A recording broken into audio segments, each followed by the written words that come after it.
Hey, what's up, everyone? Happy Tuesday. I know it's kind of late at night, but I figured what better time to have this conversation but today. Today, honestly, this whole week has been a little off for me.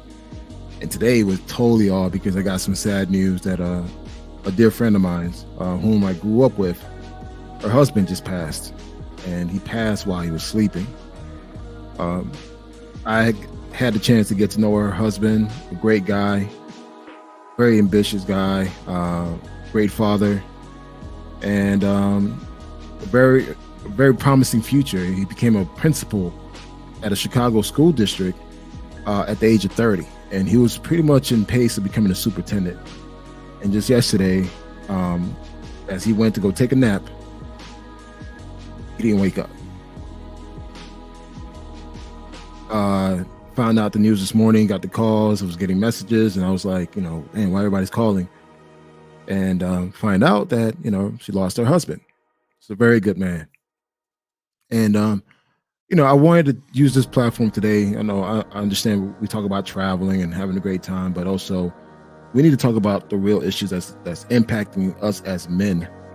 And I wanted to share my personal story with you guys and how I dealt with stress. Stress is like one of the silent killers of Black men. We as Black men, we tend to not handle stress very well. And we live now in a society where it's all about grinding. You got to grind, you got to go hard, go hard in the paint. To what point, to what cost? And typically when someone actually goes hard, grind on a consistent basis, it does take a health toll on that particular person. I do have a special invited guest in the back, Adrian. I will definitely be adding him up onto the show, but I just want to share this story with you guys first before I bring him on. Back in 2020, I was doing some contract work and I was getting paid nicely at the time. But the stress level for me was so high to the point where I was very combative with my own family.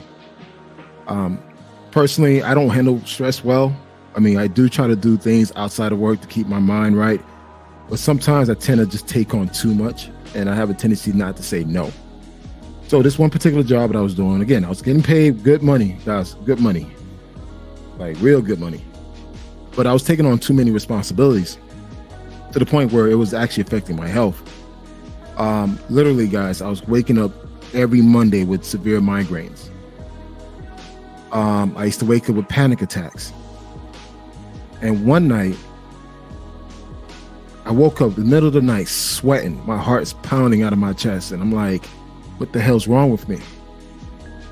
And I called my sister and said, hey, I woke up sweating and my heart is pounding. What does that mean? So possibly you may be experiencing a potential heart attack. Now, guys, again, I eat clean. I work out. I try to keep myself as active as possible. But the thing is, I never really pay attention to stress. And as we get older, 40 plus, the way we handle stress is not the same how we handle stress in our 20s. Now you're hearing more and more and more Black men are passing in their 40s and their 30s due to stress-related issues. And it could be due to poor health, which cause any heart disease issues, diabetes, hypertension, and so forth. But I really want to focus on stress because, again, this is something that we don't talk about amongst us as men. And a lot of us don't know how to handle stress. We tend to have certain vices which tend to be more destructive, not constructive. So I wanted to take the time just to highlight that and share my personal stories and how I handle stress. And again, I experienced, maybe a potential heart attack where I had to go see the doctor, and they did a EKG scan around my heart. They found some activity around my heart, and it was like, yo, you need to chill out. That's what the doctor told me. You need to chill out. Your heart is like pounding at a faster rate. And again, guys, I'm not out of shape. I work out, I eat clean, but still, stress level, I just handle stress. I'm still learning how to handle stress because, again, I tend to take on a lot. So I will never forget, I was sitting in the car parking lot, going to the office. I was managing a team. I was managing a team of sales guys and marketing guys. As I was sitting in the car, my hand was shaking. I was like, dude, what the hell's wrong with me? And I had to sit in my car for 30 minutes and say, like, I had to pray. I had to like literally pray and say, God, I can't do this anymore. I just can't. Because everyone around me was being impacted. Everyone around me was getting impacted. I was yelling at people, catching attitude with certain people outside of the workplace. You know, it just, yes, I was traveling, doing everything else, but that was still not enough for me because I was not dealing with the underlying issue, which was my job. So as I sat in my car, I took my phone out and started writing an email to my boss. And I wrote my 2 weeks resignation letter. I quit. Guys, I'm making over 170 a year. But it's got to the point where my stress level was so bad. Everyone around me was telling me like, dude, you're not the same person. Like you always on the edge. You constantly look worried. You don't look like you're sleeping well. And I didn't see it. Other people had to tell me that. So made a tough decision. And again, it's something that I prayed on. You know, it was heavy on my chest. And as I sat in my car and took out my phone out, started writing the email on my phone and literally said that here's my 2 weeks notice. No, I didn't give them no reason. It was just like, I can't do this anymore. And I also said, I'm gonna take today off. So I submitted my 2 weeks letter and took the day off. I went back home, guys. I slept for 12 hours. I went back home, literally fell to the bed and fell asleep. I didn't wake up to the next day. And that was the beginning of my journey that I made a vow to myself that I would never put myself in a position like that again for nobody. Not for a relationship, not for a family member, and not for a job that pays you well. Guys, we have one life to live, man, and we got to live it. And anything that you can control as far as your health, be proactive about it, because too many of us are passing away. Like just 2 years alone, I know 4 guys making over 6 figures, living their life, traveling the world, got beautiful wives and children, died in their 40s. And now I just found out a good friend of mine, she just lost her husband. And I'm talking to her on the phone and she's crying. Dude, that's a lot. Whatever you're going through in life, man, and you stressing, man, sometimes it's just good. I'm not sure what your faith is. Is whatever it is or whatever you need to do it to relieve that stress. Because one thing for a fact, that stress will take a toll on you, man. You may not see it, but your inside's getting fucked up. And I've done some research about, stress-related issues. Stress causes a lot of damage in our liver, in our heart, in our mind, in our brain. And also, too, man, it affects the people around us. We don't realize how stressful we are until people tell us that we're stressed the fuck out. When you start noticing that you're catching attitude with anybody for any particular reason, that's stress. When you get to the point where you can't sleep, all you think about is work, bills, and all the other stuff, because that's pretty much consuming your whole entire life, that's stress. And for us already as a black man, we don't have the best of health, to be honest. We tend to eat like shit. So when you add stress onto the already reckless lifestyle that we have, well, not all of us, but some of us have, dude, it's a clear way to, a clear, fast way to dying. And right now, again, I'm only concerned with black men. We are dying at a younger age, non-violent wise. I mean, I'm not talking about gang shootings or, theft-related issues. I'm talking about health. We're dying at a faster age than any other race of men. So that's my topic for today. I'm gonna bring on some people online and we're gonna talk about it. Real talk. I understand you guys like to talk about women, want to talk about traveling in other countries and whatever. Great. There's a time and place for all that. But guess what? What's the point of you saving, living your best life to grinding so you can save for that retirement, but then again, you're not healthy enough to actually live that life? I've seen a lot of guys when I'm traveling who are definitely obese, have health issues. Like you can literally see that they have health issues. Traveling overseas, not really truly enjoying their experience, man. Do you want to be that person?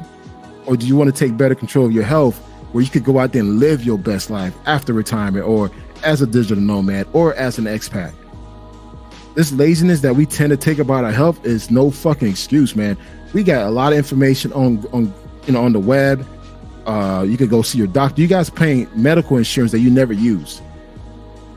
There's no reason why you should not be seeing a doctor on a consistent basis, because again, guys, I see you guys in these countries. You guys are not looking good, man.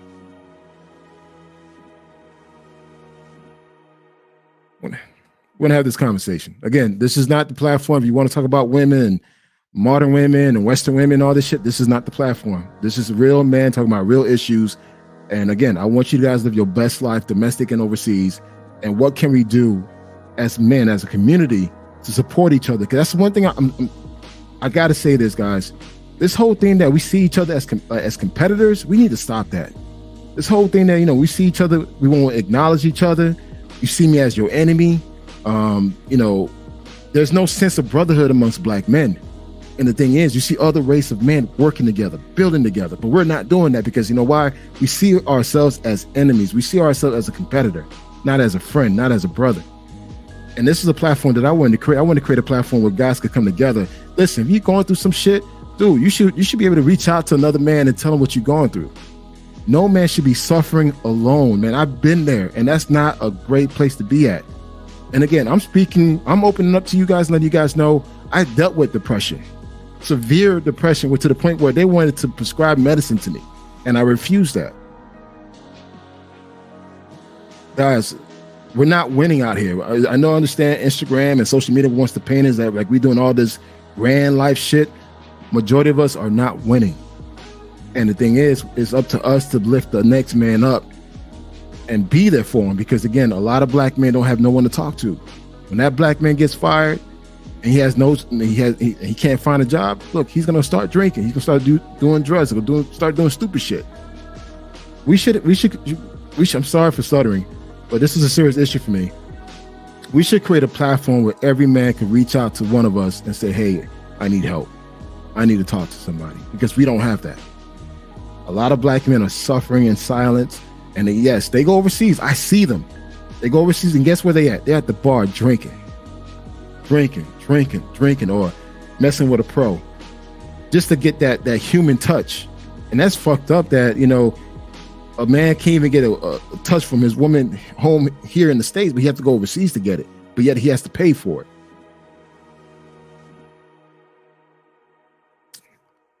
We're going to have a real talk conversation, man. I'm going to bring my guests on board. Hey, what up, man? What's up, Adrian? Yes, I'm sir. doing good, man. How are you? Oh, doing wonderful. Yeah, man. Oh, thank you, man. Thank you. There's some things that I've had to go through. Let me see if I can turn this other camera off. That you were saying that really hit me, because I make good money, good job. I looked at my HSA last year, and I had about $28,000 in. I mean, I max it out every year. I never used it. I would only go to the doctor just to get a yearly physical. And even though he would ask, do you have a primary care physician? I'm like, no, I don't have one. He's like, well, why not? Like, I just come here, I get my physical, and that's it.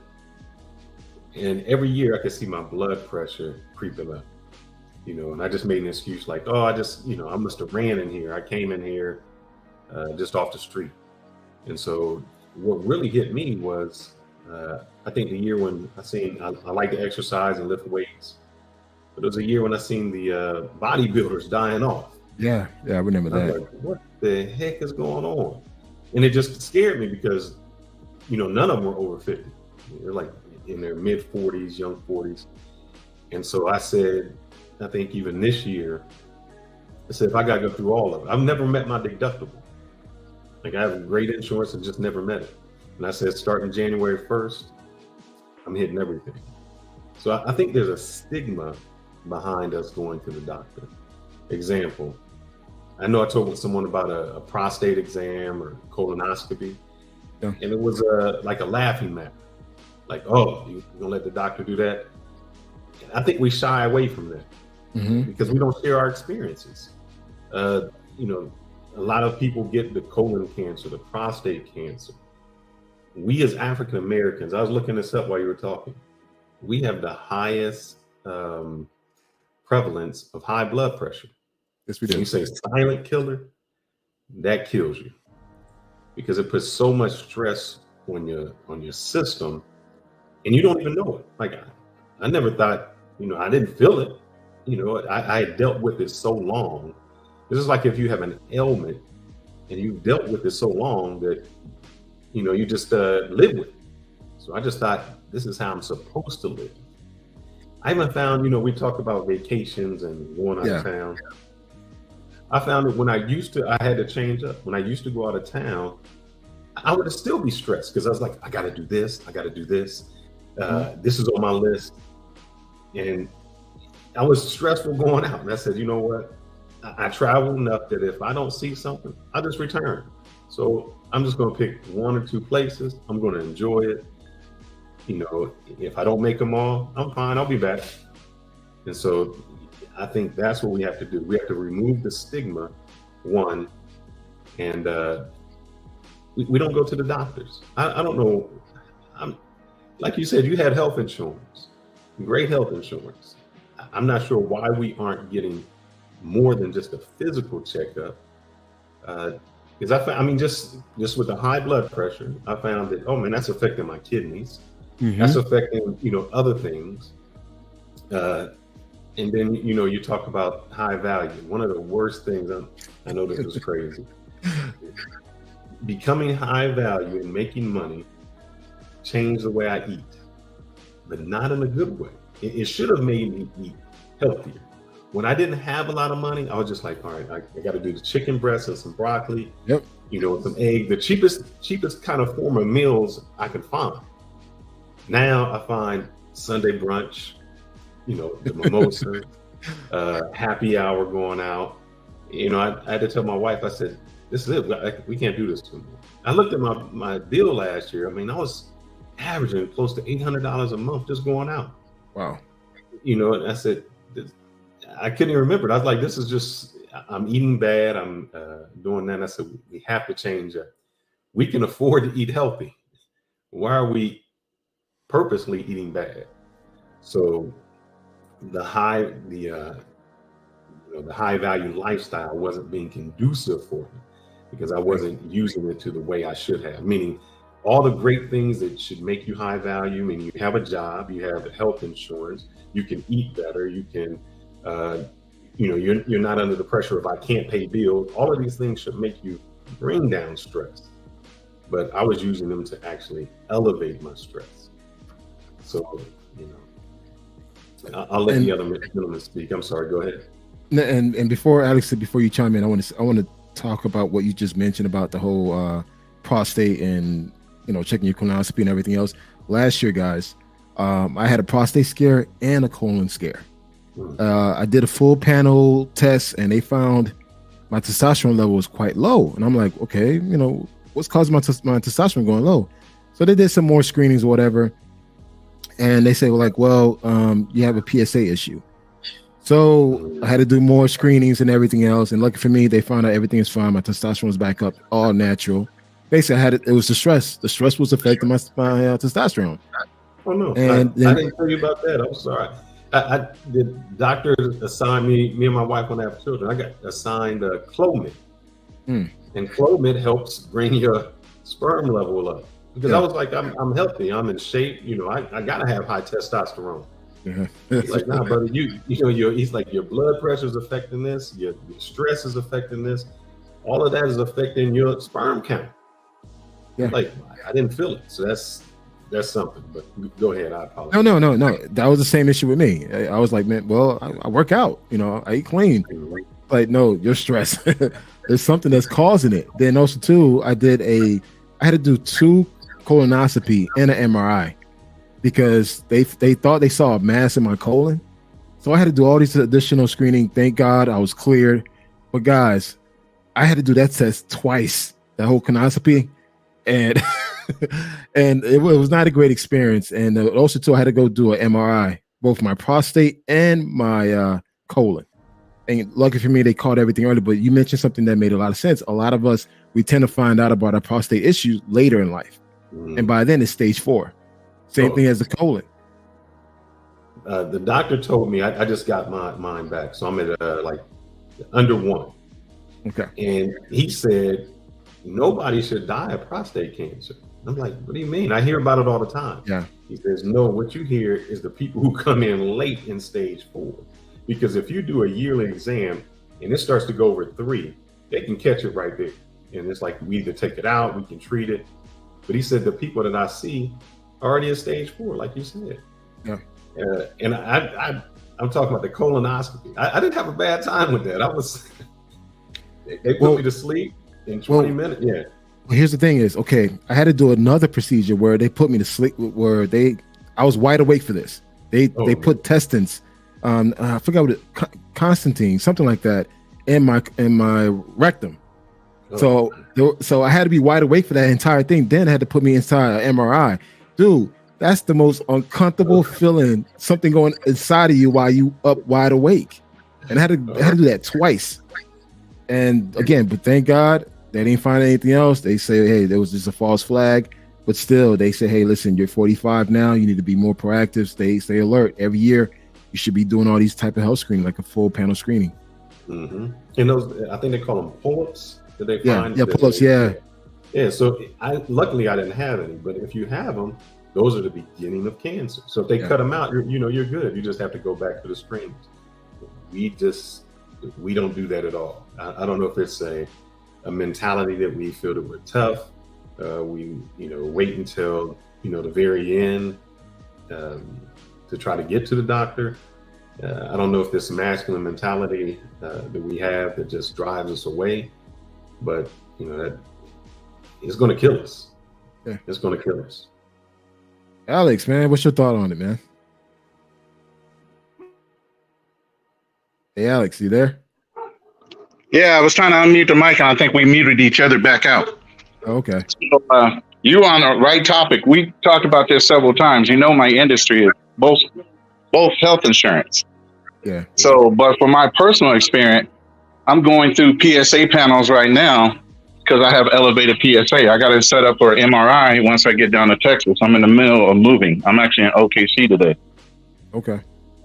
So, the very things you guys are talking about, stress, it'll kill you, literally. And it affects your body in so many different ways. For instance, my ex-wife had such a stress-laden life, her body mimicked having a stroke. Understand that. Her whole left side seized up. She looked like she had a stroke. She could not speak. She could not walk.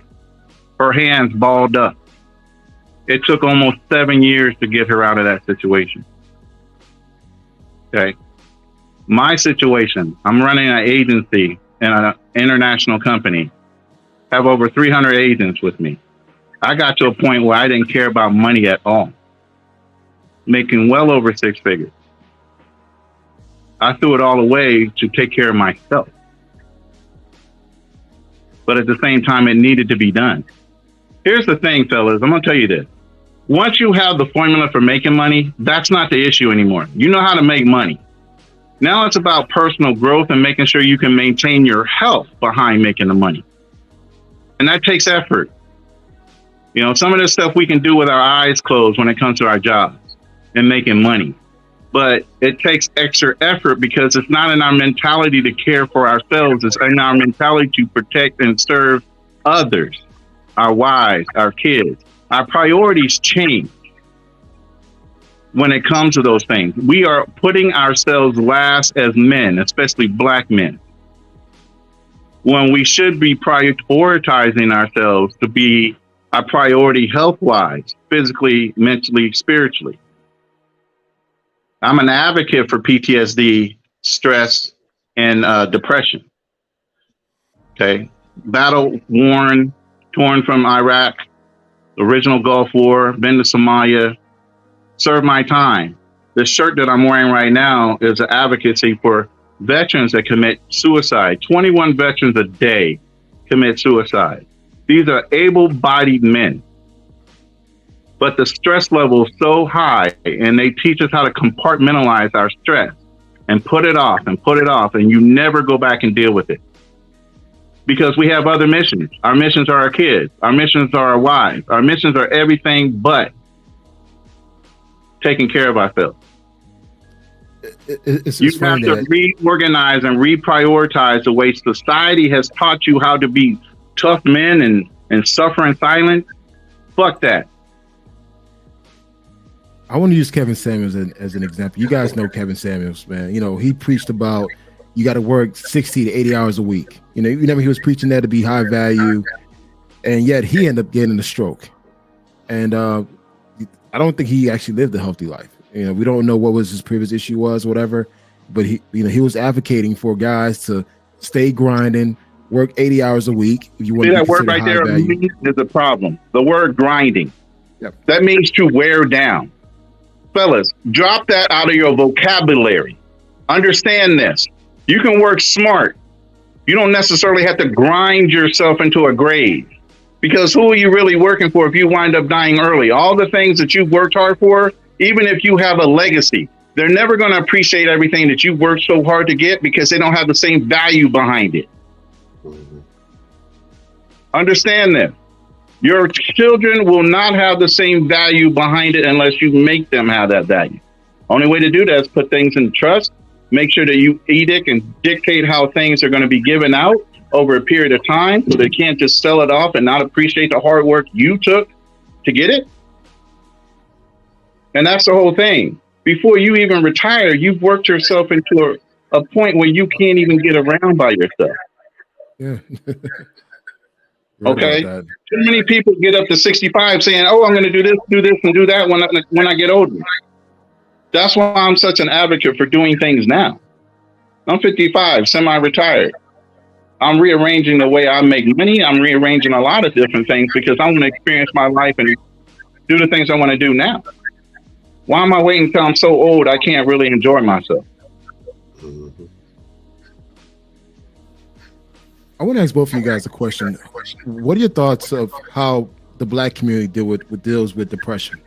Because I noticed that other communities handle depression like more seriously, but the Black community, they tend to like just throw that, underneath the bus and like, it's no issue. It's just a phase. What are your thoughts about depression within the Black community, especially Black men when they dealing with it? We don't discuss it. And some of it has to go back where, like you said, the PS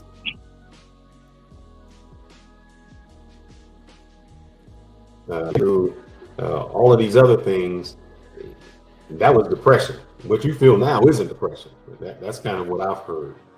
Meaning, even parents. Oh, I had to walk to school. You're driving a bus, or getting a bus or a car. You got a car to go. How can you be depressed? You have all of these things. You shouldn't be depressed.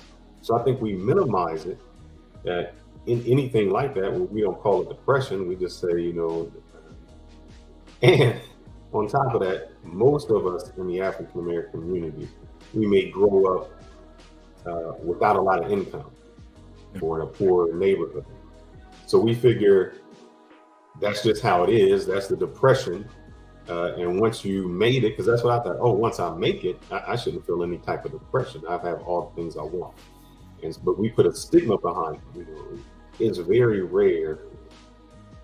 I don't see it. I know you talked about Kevin Samuels stating it, but I don't see a lot of Black men going to any type of psychologist, psychiatrist, or anywhere where they can say, hey, I don't feel right. I just don't see that. If I'm wrong, let me know. But I haven't seen that. And we even make fun of people who say, oh, he must be crazy. No, to be honest, I totally agree with you. I have not personally seen that or heard. If anything, a lot of men don't talk about what they're going through. They stay in silent. I can share a perfect example. I had a friend who graduated from Harvard Business School. Smart Black man. But guess what? He wasn't moving as progressively as he thought he would with his MBA degree from Harvard, of all places, Harvard. So he fell into a depression. But you would never think that he was depressed. He was still going out, partying, having a great time. But one day, I remember on Facebook, he kept posting a lot of old travel pics, like old pictures. I'm like, okay, he's posting a lot of old stuff. Not knowing that the next day, He drove his car on the expressway, pulled over to the side in Chicago, and blew his head out. This is a black man with a Harvard MBA degree, making good money, but the fact that his life was not progressing as he thought it would, he felt he was comparing himself to other men that he guess he had no one to speak to, that he felt the need to off himself. And this guy was only 29 years old. But I think we always put that pressure on us, whether we're playing sports or anything like that. We've hyped someone up so much that when they can't live up to that expectation or they fall short, we're not there to support them. So we were great if you were going to make it, but since you haven't, you're no longer needed. And anyone who feels like that, they feel depressed. Yeah. Unworthy. Exactly. I'm going to bring this up because I know that we said we would not talk about it. Yeah, hey, it's open forum, man. Open forum, man. Women. All right, yeah, they could cause it too. As in stress. When I was younger, for whatever reason, it seems like I gravitated to those women that would always be argumentative. If things were going great, like, oh, this is fantastic. It almost felt like, in a movie when things are just going quiet and something's about to happen. You just don't know when it's gonna happen. That's how it would be. It seems that I was dating girls that needed the drama, and that would always make me stressful because it was just a stressful relationship. So I think we as men, we have to choose differently because that's the person we're going to be ran with, involved with. I mean, you figure 18, 20 hours a day, we're with that person. If that is a source of our stress, then that's going to kill us. So not to talk about women, but we need to choose wisely, choose someone who is supportive and benefits us than just, the booty looks good. Because that booty going to cause you a heart attack. You know what? Let's talk about that because, I have had beautiful women who were very stressful, stressful to the point where man, I didn't like being around them, but I love being around them. If you catch my drift, right? Yeah. Now I'm with my current Dominican lady. She's very she doesn't like to argue. Period. She's the one that's more to walk away. Like, you know what? I love you. I'm gonna let you do you. But me, I'm so used to arguing all the damn time that I felt like I was purposely starting arguments because I thought that was my way of communicating that, getting that love from the previous relations that I've been in.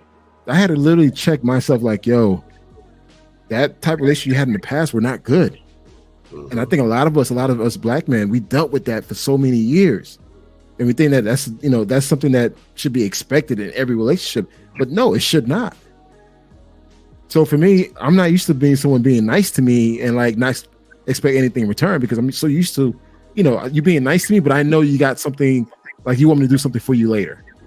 So when you meet that person that genuinely loves you, that genuinely cares about you, you got to learn to say, hey, you can't bring that same fucked up behavior that you had in the previous relationship onto this new relationship. Because again, some of the shirts that we cause, we do it to ourselves.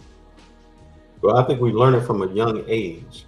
It wasn't until I got out of this situation and can look back and even look back at some mothers today. The mothers are just yelling at their kids. Yeah. And so they figured my mom loves me and she loves me and she's yelling at me. So when I get with a girlfriend or a wife, she's yelling at me, so she loves me. We equate that pain and that anger, that frustration with it. That's why the girls say, "Oh, I need that thug." Oh, they need the thug because they just want to hit that violence, that street. I used to work for the city and as a police officer, and the one things I would see is, it would be maybe a girl would call the police or a woman call the police because of domestic violence. No problem. But that same woman would get with another man and be calling the police for domestic violence. I mean, it was just, that's what she associated with love. This, you got to be violent with me. You got to get angry with me until, it just boiled over. So I think it starts at home with us choosing. We have to show each other a different kind of love. All of our love is through this anger, this frustration, and not just a calm love. I'm sure that when you're with your girl and things are calm, you're like, what? Something, it's like off. That's when you know that you're not, when you were not right. Because I used to be with someone like you. I got with a woman where it was just peaceful. She didn't grow up with that argument and stuff. And it felt off. The reason it felt off because it wasn't the drama. And I was so accustomed to the drama that I just was not, it just felt out of place. So I had to say, hey, she's not the problem. I'm really the problem. Yeah. Alex, your thoughts? My thoughts is all this white on my chin is because of a woman. But that ain't no lie. That's the truth. But at the end of the day, there's a phrase that goes around, and I think women program themselves to ensure that their men live by this phrase is happy wife, happy life. That is incorrect by so many ways. It should be a mutual relationship. So why is she the only one happy while you're sitting there slaving? We feel like we are indentured to the women that we're supposed to love, and that's not the way things are supposed to be. And because of that indentured servitude that we have about our loved ones, especially our wives, we put ourselves in stressful situations to continue to maintain their happiness, and they're not double checking on you to make sure you're good. They say that women probably invented language is because they talk. But yeah, you can't condone them. If you look at the average, women live longer than men. But what do? They make sure they go out socially. They'll get their nails done, pedicures. If they feel stressed, it's shopping. They go shopping with their girls. So they're always, it may be gossiping, but they're always releasing their emotions. Sure. So it's never bottled up. They'll get on the phone and they'll go forever. Sure. But we don't do that. Yeah, I'll tell you an example. I even with my wife, she comes in and says, "How your day?" I mean, that's really my answer to it. Where she'll go into what somebody did at work, on the way to work, and they're just explaining this, but I think it's their emotional release. We don't have it. We keep it inside. And then it explodes out. I mean, we don't have those same outlets. And the thing that goes behind that is when you're honest with your woman to the fault, they look at you differently. You can't show weakness to your woman, or they're going to start disrespecting you or not have as much respect for you. That's why you need groups like this, and you need men that are approachable, that can have common conversations like this and open up the floor for other people to release some of the things they can't talk to their wives about. Because I swear to you, you better not tell your wife you're not having a good day, and it better be something simple, because she's really about wanting to dump on you. You ever hear of positive transference of negative energy? Okay.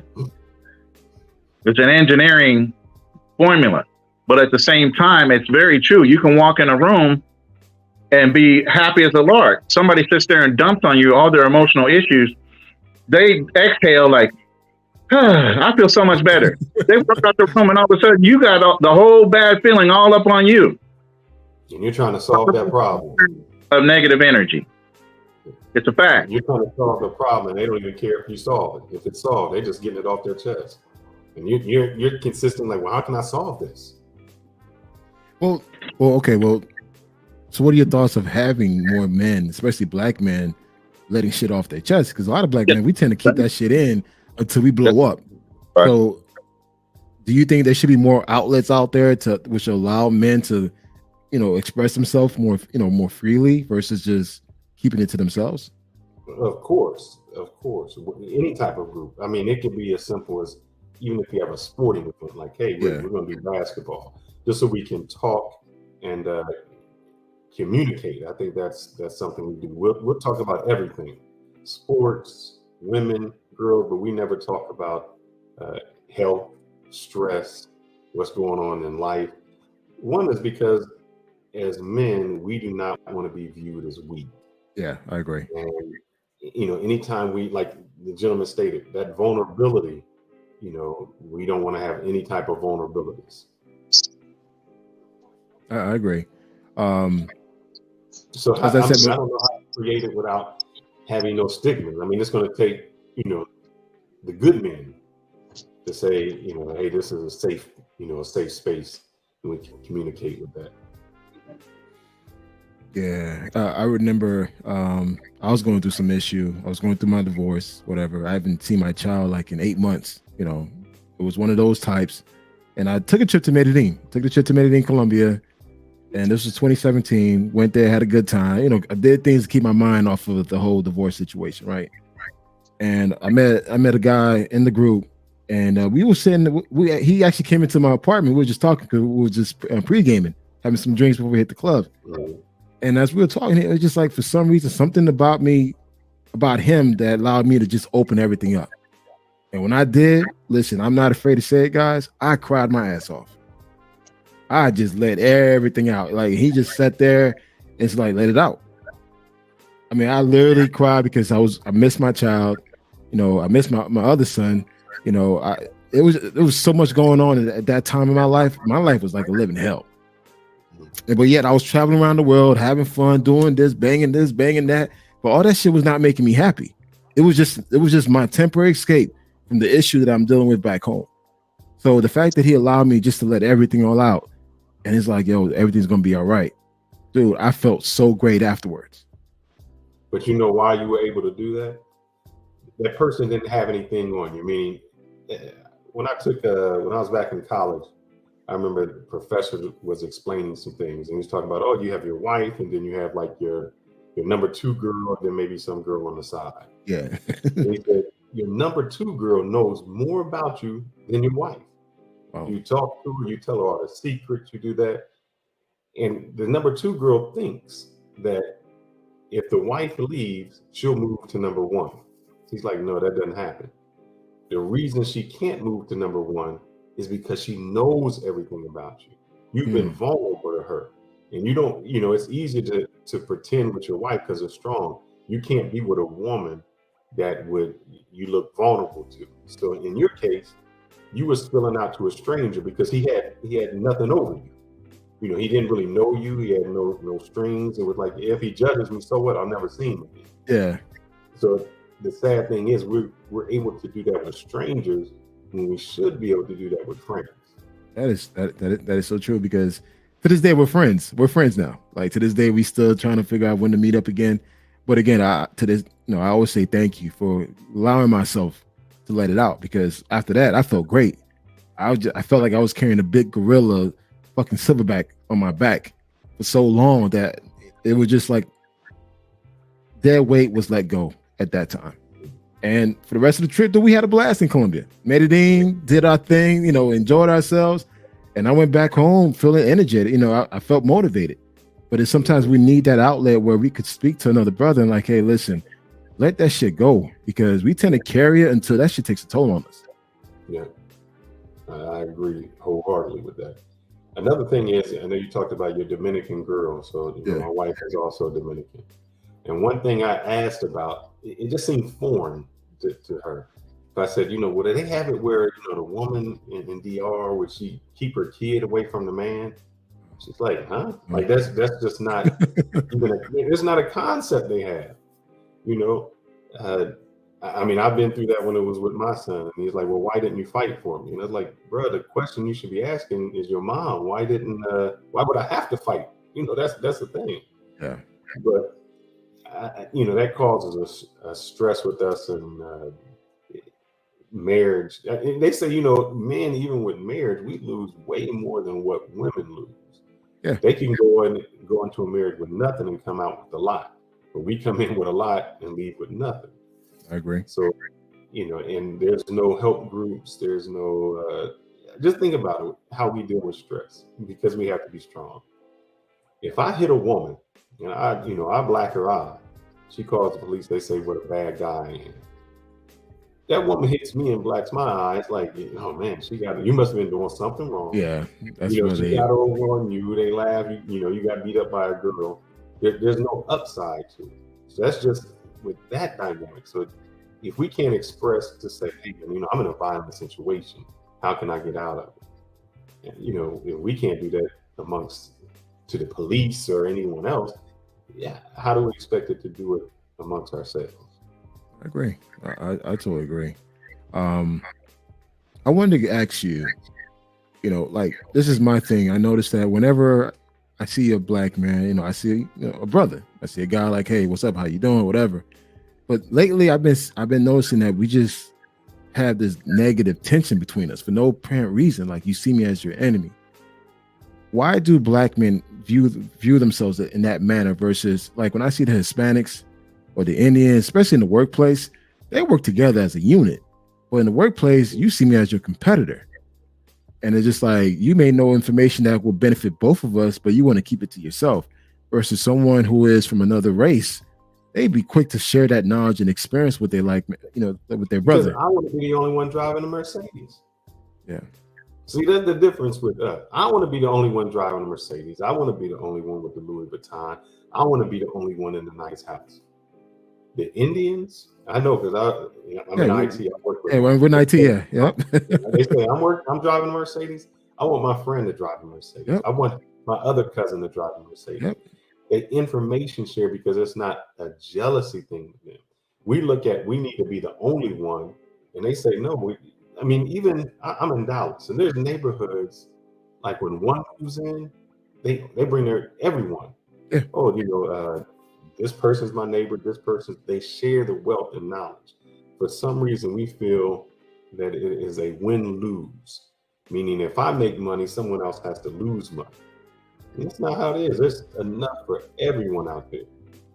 I mean, I've seen it on YouTube. You know, hey, can you help me learn more about how to make my YouTube channel better? Oh, don't get me started, man. Don't get me started on that. Exactly. It's like, no, because if I make you better, somehow I'm losing viewers. So, it's a competition that we've been bred with that even when someone, like you said, we have a tendency to think when someone is nice or wants to help, there may be even ulterior motive. Yeah, I had to stop that. Always a highly suspect. And that's sad. I had to stop that mindset. Some people just genuinely want to see you win. And I had to like learn that. But again, just working in IT, we're in the same field. Mm-hmm. I see how the Asians operate versus the blacks. Completely different. They sit together, they eat together, they hang out together. Us, we don't do that. The first thing you want to do, you want to size me up. Just figure out, who am I? I'm going to take your role. Then shit, worse, if you go to a club or go to a restaurant, you still sizing me up. Yeah. I may have a girl already, or better yet, I may have multiple girls overseas where I don't want your woman. I'm like, I'm happy for you, but you still see me as a dude that wants your girl, and that's not always the case. Exactly. Like I could be walking and you won't even acknowledge me. I'm like, bro, we're the only two black people here. And you still want to acknowledge me? It's like, all right, cool. Then next you find out what my position is. Oh, no, because the fact that I'm somebody that could benefit you, then you want to talk to? I want to talk to you, man. Man, that's crazy. When I was going to school, they used to have a shuttle that would go from campus and then to some neighboring neighborhoods. And all the Indians got off at the same stop. They all lived in the same place. And I was asking one of them about helping. And he's like, I don't really need no help. I got all the answers from every test. Yeah. Down from me. Like, we don't share any information. I mean, I was felt like an outsider when I was in IT. Whereas, I mean, their brother, their cousin, their friend, took the same classes with the same professor, kept all the work and handed it over. So the next generation has it easy. I don't know why we always want our next generation to suffer each time. There's a word, I mean, not a word, but a phrase, you have to get out of the mud, like something that manner. Like we want the next generation to do the same thing that we did, struggle, versus just like, hey, taking the time and helping the person. Like I got a friend, he wants to get into get into IT, and he wants to get more into demand generation, marketing automation. I told him, listen, once you're ready to study, let's schedule some time during the week where you and I can sit down and I can walk you through it. Because there's no need for you to do it the long way if I could just give you the shortcut. And I'm like, dude, I just want to see you win. I just want to see you because again, in IT, there's not many of us in IT. Bro, you seen the video I posted. Yeah. I went through and said, hey, I'm a digital nomad. Yeah. I'm making, the mid six figures. This is what I do. I thought, really, I know maybe I'm naive. I thought there would be brothers contacting me saying, oh man, there's some great information. Give me some more of it. How can I really do it? Nothing.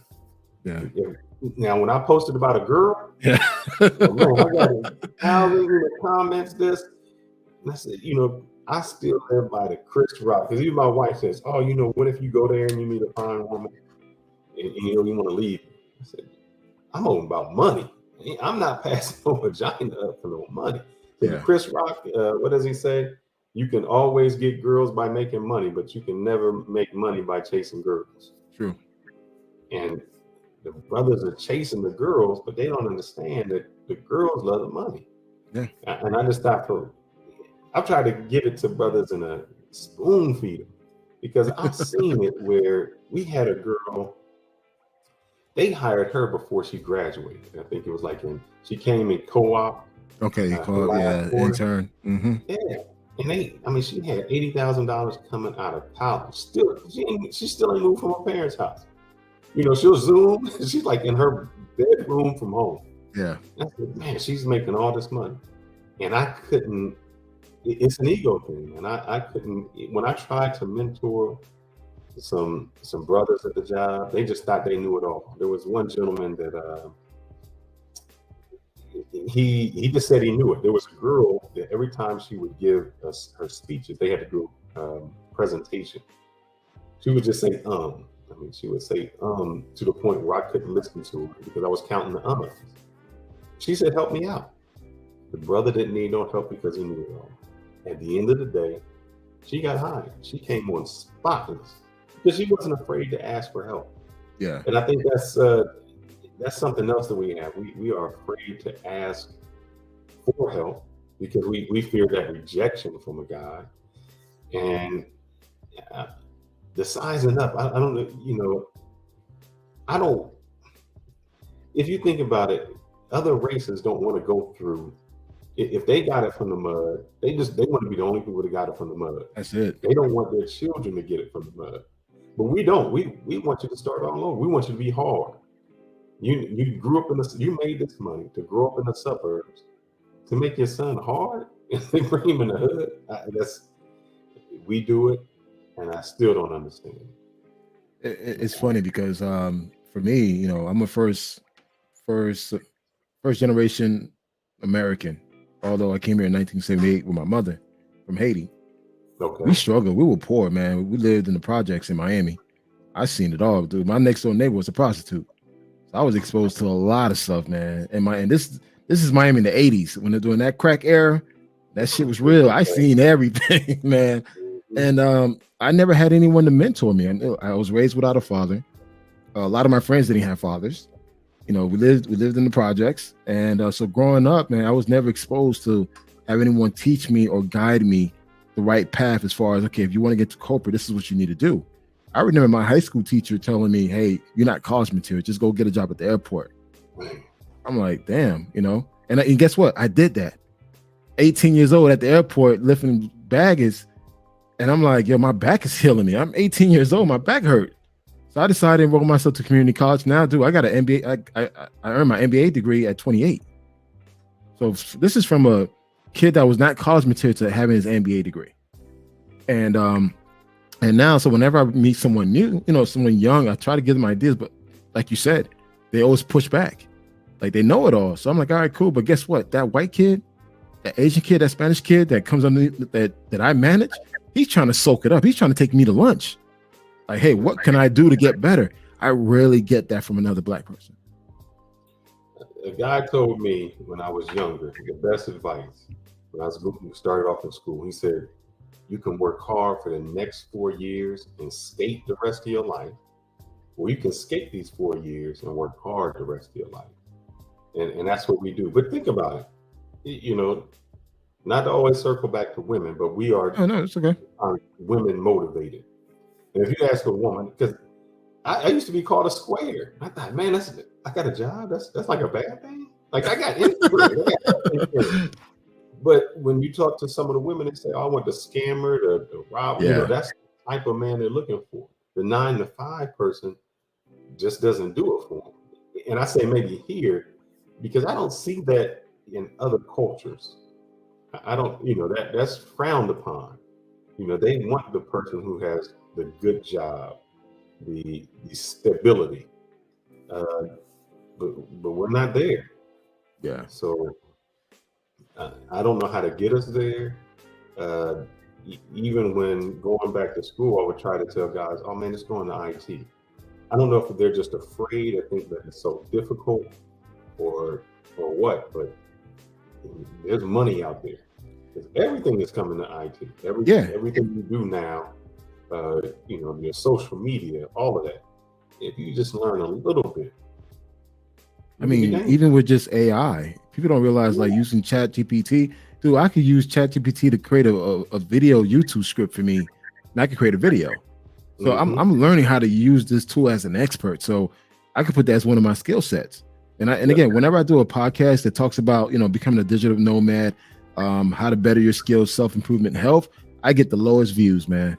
But then again, if I'm showing pictures of girls that I met and whatever, dude, people want to jump on and have tons of questions. But I'm like, dude, you're not winning like that. Because and one thing I try to tell them, Adrian, you're not gonna have the same experience that I had, because you know why? One, I do my research every country. You kind of do the same. We both do our research. And two, we got certain money that could take us to other areas versus you traveling on a budget. So you're not gonna have the same experience, because you know what? You don't have the skills to make that high six figure salary. And two, you're lazy. You're not willing to put in the work in. Man, when I made that video about going from Santiago to Sosúa and how the flight got messed up, yeah, it was a man. They sent some of them to Santiago, right in the capital, right where the monument was. He's like, I want to go back. Like it would just, he had to be around. And I tell brothers they've never been to Sosúa. I'm like, man, it's really like just 3 blocks. Yeah. I mean, that's what you're dealing with. But they can't leave those 3 blocks for whatever reason. That's that mentality that they can't get out of it. And I say, man, there's so much more to life, to Dominican Republic, to all of that. And I think that goes with a lot of stuff we do. We see one thing and we can't think out of it. Or we say, oh, I've only seen, that's a white man's job. It's funny.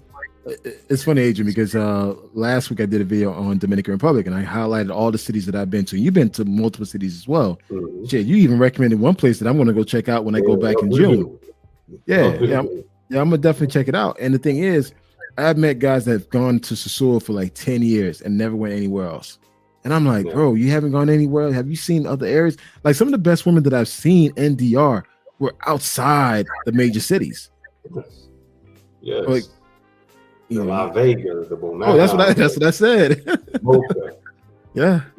They just never go. Like when I went to, I know I'm gonna mess that name up, Jarabacoa. Yeah, Jarabacoa. I've been there. Yeah. Beautiful. It's like they don't have any tourists. So when they say they want a good woman, these are the women they're like traditional. They're not on that whole materialistic thing because they haven't been exposed to it. They have no idea about it. Let me tell you this. I know guys that go to Sosúa, then the only time they've been in Puerto Plata is at the airport. Like, yeah. Sosúa, there. And I'm like, y'all never been to the cable car or to the Malacan? It's like, let me tell you this. No idea what I'm talking about. I went to an area called Constanza, which is above, which is like one of the highest point of Dominican Republic. I met the it's cold. I met the 6-foot green eyes Dominican. Mm-hmm. Man, I mean, no stomach, ass out of this world, man. Beautiful. Dude, she was like, we were talking, whatever, man. She wanted to just find a husband. Like, she's a church-going girl. Like, I just want to meet a guy, could just settle down, have kids, and that's it. But at the same time, at that time, I wasn't looking for that. I just wanted to have fun. Mm-hmm. But now looking back, I was like, damn, I met a lot of beautiful, good women in DR in a lot of countries, but you have guys that literally say, you know what? Oh, they're all hoes, they're all the same. Like, no, that's one particular area. And for you to district, yeah, I don't know where you live at, but if I said, you go to Dallas, Harry Hines, and I'm like, they like, oh, that's Dallas only has hoes. Like, you was in the whole area. And I think that's what you're gonna find when you're there. I don't know what else you're looking for. It's crazy. Yeah. So it's just we were talking about stress, man. Now I find out when I go out to the country, I'm so much laid back. yeah. Me I too. think one thing is, you've been to DR, you can get a plate, and I don't even know how to describe it, a container that you would, like when you go to the restaurant, you say, I need to take home, Yeah. filled with fruit, fresh fruit. I Yeah, remember they cut up in front of you. Oh yeah, Yeah. You're talking about $1. You're getting fresh food, none of the products that you have. I really don't here. I find that, I can be lazier because I can drive everywhere, but there I'll walk, especially like if I'm in Bogota, I'll take a walk every morning down one of the streets because I'd be near Park 93, and I'll just walk and I'll have some fresh squeezed orange juice and just walk back or something like that. So we go to places and don't even realize the jewels that are there. Yeah. And how much relaxing, because like you said, you see guys go there, they're big, and they're drinking. You're like, man, you the worst. You know what? Like when I say these type of things, I'm hating on the next man, and it's not the case. Like I'm trying to tell him, like, bro, there's other places and things you can see. Like, use your passport. It's a privilege. Use it correctly. Don't use it just for a one-stop shop destination. Granted, I'm not trying to, count what's in your pocket. However, man, there's so much out there. You remember last year when you and I were planning out Thailand and we were sharing information? Dude, I love that. Like, I love information sharing, doing my research. So when I got to Thailand, bro, I killed it, man. I was like, man, I'm having a great time. I'll be there this year. Actually, kind of worked out better because now I think I was only going to do 10 days, and now I'm doing close to 20 days. Yeah, I was there for 19 days. Oh man, you lived it. Five cities, man. But when I talked to other brothers about it, they just kept saying, "What's the city?" Everybody exactly. Yeah, there was nothing outside of it. So I thought that was Thailand, and I was like, I keep seeing these pictures on Instagram, like the beautiful ocean and the waterfalls, and I'm like, I don't see that when the brothers are posting. I see a club. That's it. You see a club and you see a red light district. That's it. But really, Thailand, if you go to Chiang Mai, we talked about going to Chiang Mai, Chiang Rai. Yeah. Those are some of the most beautiful waterfalls that I've ever seen. Like huge waterfalls. The best elephant sanctuary is in Chiang Mai. The best tiger facility is in Chiang Mai because they don't enjoy the tigers. Mm-hmm. So you there, the tigers like moving. We don't see that. Like I say, hey, this is where I'm gonna be going. This tiger place, this elephant sanctuary. When I've shared with other brothers, the only thing they talk about is where the girls are. Yeah, that's fine, but you're gonna be there for a week. You kind of maybe I've just graduated from it. Like, man, that's kind of old.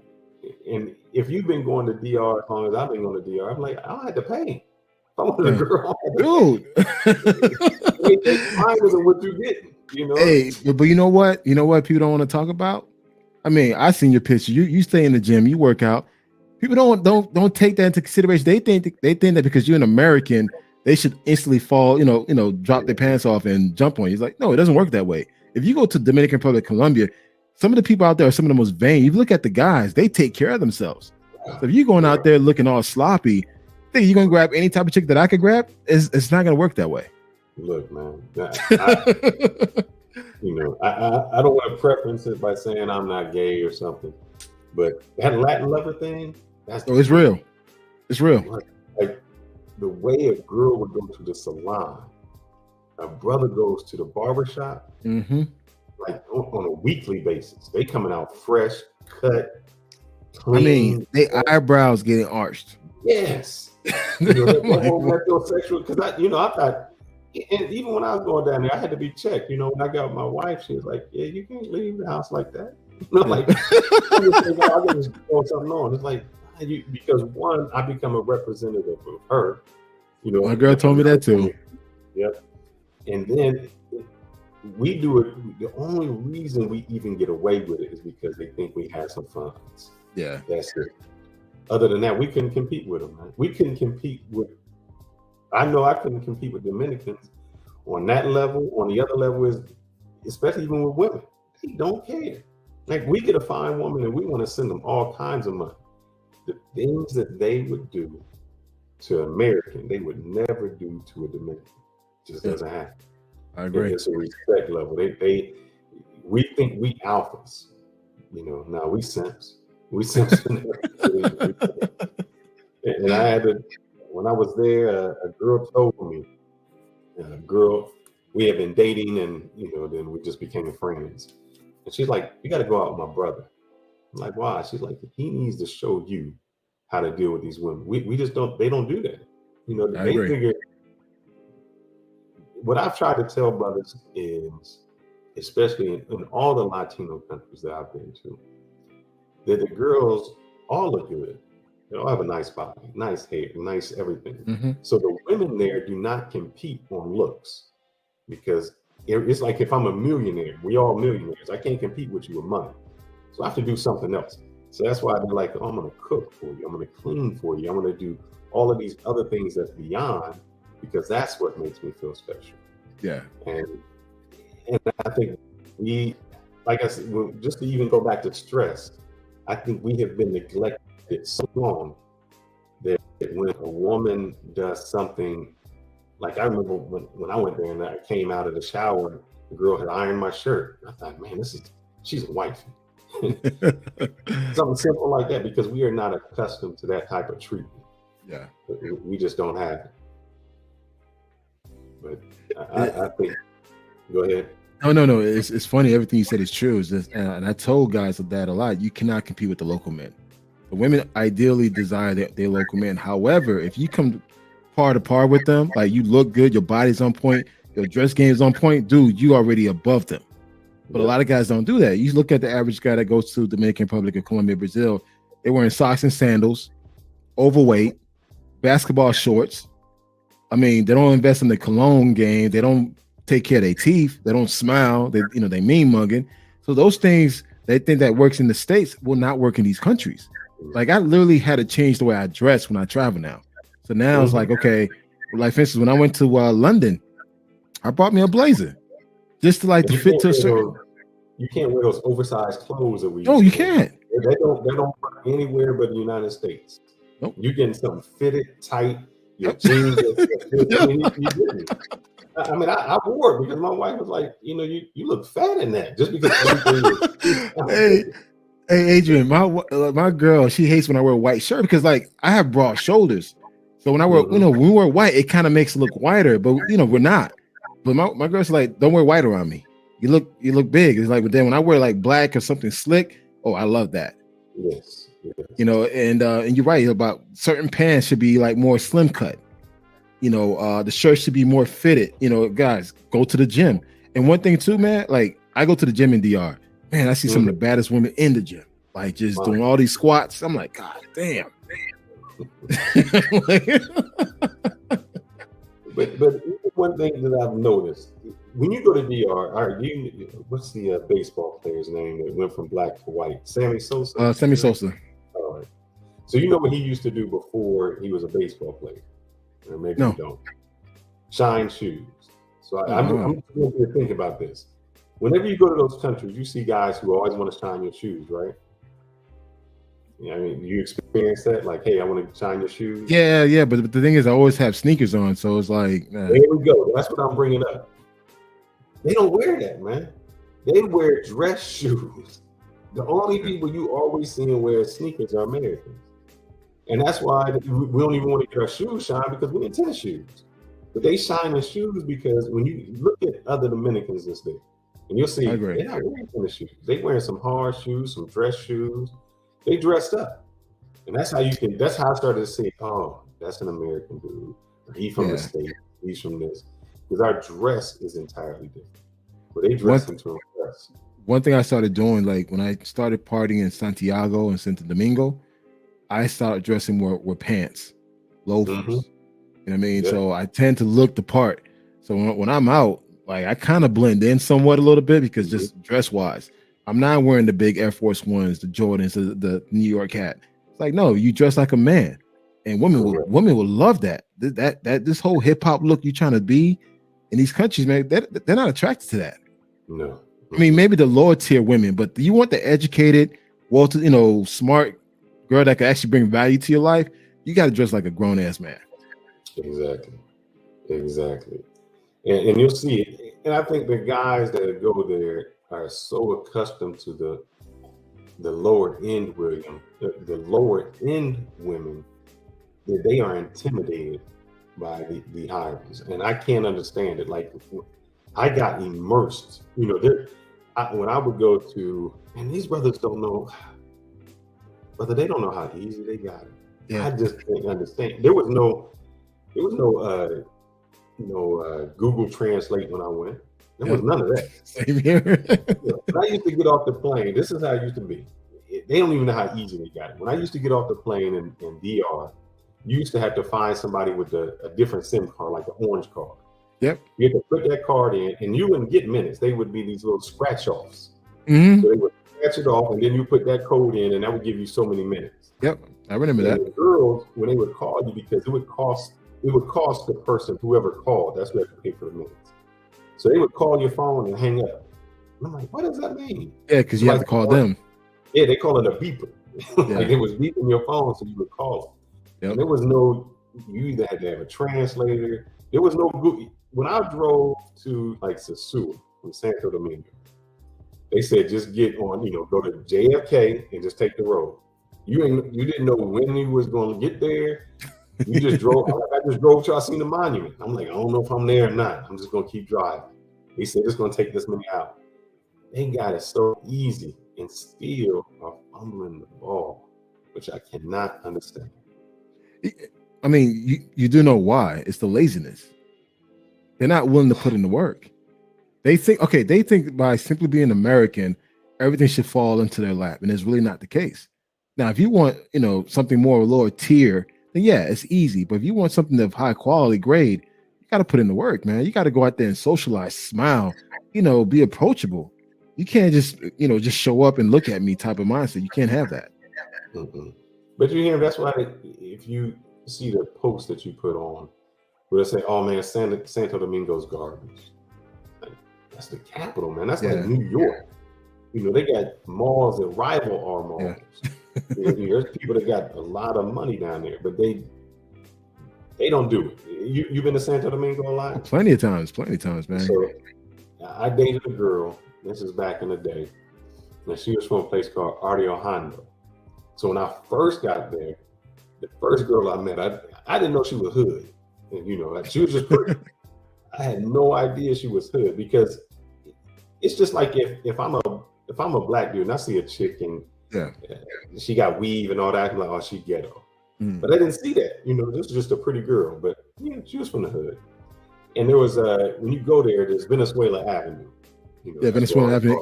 Yeah, that's where all the bars and clubs are, and some restaurants. Now it's different. It's really jazzed up. Mm-hmm. But the girl that I dated at this time, she wouldn't cross the bridge. She was over there with Abraham Lincoln, Winston Churchill, all of that uppity area. She was like, "Oh, I can't cross the bridge." Like, why not? She's like, "Oh, that's like the hood over there. I'm not going over there." I mean, that's how they separate themselves with money and style, and they know, like, oh, that's they got it going on. Yeah. And you can find some people who rival us in income. I know you've seen some girls, like I've seen Porsche trucks over there. Dude, last year I was in Santo Domingo. I went to a place called Paris Lounge. Yeah. Man, dude, I saw them with Maseratis, Bentley trucks. I'm like, and these are the girls driving it, not dudes. The girls are driving. They coming out the car all jazzy. I'm like, God damn. And they buying their own bottles. Exactly. And I'm like, wow. But guys will never see that. No. And it's sad. It's sad that happens. And I mean, I can name every place that they go to just because it's the easy place. If you say Medellin, the first thing they say, oh, exactly. Yeah. Cartagena. Oh, I'm going to Walking Street. Dolce Vita. Yeah. Yep. They never have thought outside of that, and then they wonder why. They get the results that they get. I mean, just today, they found a dead body in Medellin, in El Poblado. Guy was stabbed multiple times in the neck, and he died. And they robbed him. That's And you hear crazy. more drug and rob cases. These guys are meeting women in the Parques Jarris, places at Augustos, or they're getting drugged in Cartagena, meeting girls at the clock tower, hence getting the results that they're getting. Exactly. You know, And I want to say it's fear because I know some guys who, when you say, oh man, you got a $15 or $10 an hour job. When they would look for a job, that's the only type of job they would look for. Yeah. It was never going over and beyond like, oh, you know what, I can achieve something more. We don't want to put in the work. I told the guy, and the reason I had made that video because a gentleman kept asking me, how do you get here? And I said, man, if you just like take 4 months. I said this 4 before. months, man, that's all you need. You can get this cert. You can take a mediocre job. Don't even worry about 6 figures. Take a $50,000 job because all you need is to say I have experience. Yep, 6 months. Now you get 6 figures. Yeah, and it was like 4 months. I don't even know nothing easier than that. You become a doctor is what, 8 years, 12 years. I'm not understanding how we can't make that sacrifice for that short amount of time to better ourselves. Because we don't have that vision. Like I've said this on plenty on podcasts where I told guys, hey, listen, for 3 months, 3 to 6 months, lock yourself, study for that, get that certification, find out what's hot, either be cloud cert or marketing automation certs or whatever. Get any type of entry level job just to get the experience. After 6 months to a year, find a job. You could bounce around. That's one thing about our profession. We could bounce around. And the more you bounce around, the more money you make. Yeah. I know some guys. At my work, I'm a team member. And we have some consultants. And there's consultants that say, we don't want to be hired on. I'm like, why? Because they don't understand. Let me just explain. Like the consultant business, whoever is like that owner, we might be paying that company $250 an hour.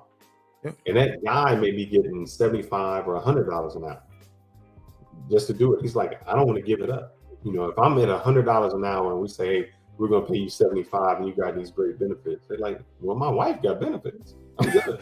You know what? Look, I'm an open book, Adrian. I'm an open book. I was working for one of the top 3 consulting groups. I don't want to mention the name. And as a consultant, they were paying me $125 an hour. Oh yeah, y'all get it, man. But here's the thing. Here's the thing. They wanted to bring me on as a full-time FTE, a full-time equivalent employee. I declined it. I was like, hell no, I'm making more money as a contractor. Yeah. So I was contracting for 2 years, but the suck part about it, we're the first one to be let go. So whenever there's any budget issues, like right now, I'm not working. So I'm trying to get another contract. But lucky for me, for those 2 years, I was making so much money. I had a nice savings account. Exactly. I was like, yo, I could take 4 months off and be cool. But now I'm starting to get that itch. Now I'm like, okay, I need to get back into the contract role. But that's the position every black man wants to be in. You want to have that skill set. You know what? When you do these interviews, you could just go strictly to the point. Hey, what is the hourly pay, or what's the salary range? If that salary range, if what they mention is not within your range, you know what? I'm not interested. Man, let me tell you something else. I haven't done it, but I've contemplated since I'm about to purchase this big house. This will cost me a lot of money. You get that one job at AWS or just a job online you're doing remote. You can work 2 jobs, right? Oh, yep. I know people that they got 2 full-time jobs because it doesn't take a lot. They're like, oh, I take this meeting or I take this meeting. I got to do this work, and so they're making at $250,000 a year. They might say, oh, I'm gonna do it 2 years just to knock this money out. They're killing them. Make 250. Now they're making more than that. I'm sorry. They making more than that. Maybe almost close to 4, about 350. I have a few friends that during the pandemic, they had two contract jobs. They were bringing in at least close to 500,000. Making. And they were working overtime. If you get the job you love, don't matter if you get fired from the other job. Yeah. Like, oh, they found out or something. And good. I was busy, I was late, and you still got a 6-figure job that you got. So I think a lot of it, whether it's stress, income, we bring it on ourselves. I'm gonna bring this back to stress for you because I know this Yeah. was the podcast. No, that's cool. This is good conversation. We put it all on ourselves. If you're smart, you're stigmatized as a youngster. So that's stress. You're already stressed not to succeed. If anything happens to you, we talk about it. So we grow up with this level of stress that I don't think other cultures have. Because there's no way that a Latino person working outside a Home Depot, going home and to a small apartment with, a whole bunch of kids, they all, maybe a 1-bedroom where they all, somebody sleep on the couch on the floor, but he got dinner. How can he be happier than me? Yeah. How can his wife respect him more than a high value man's girl would respect me? It's a culture. And also too, they appreciate the simple things. We as Americans, especially Black Americans, we're always chasing that dollar. We're always trying to live, like as you mentioned before, we're trying to beat the Joneses or outdo the Joneses. And it's just like, for me, I'm at a point in my life where now I'm trying to buy a house as well. I don't want a new car. That's a debt. Like I have my car, my truck. I just fix it and just keep it going until I get this house that I really want. I'm not buying anything else. I don't want that extra debt. So that's the thing. I'm not out there to impress people anymore. I'm not out there trying to buy the expensive clothes. When I go out to grab a drink or grab something to eat, I do it because I want to do it, not because I want to be seen.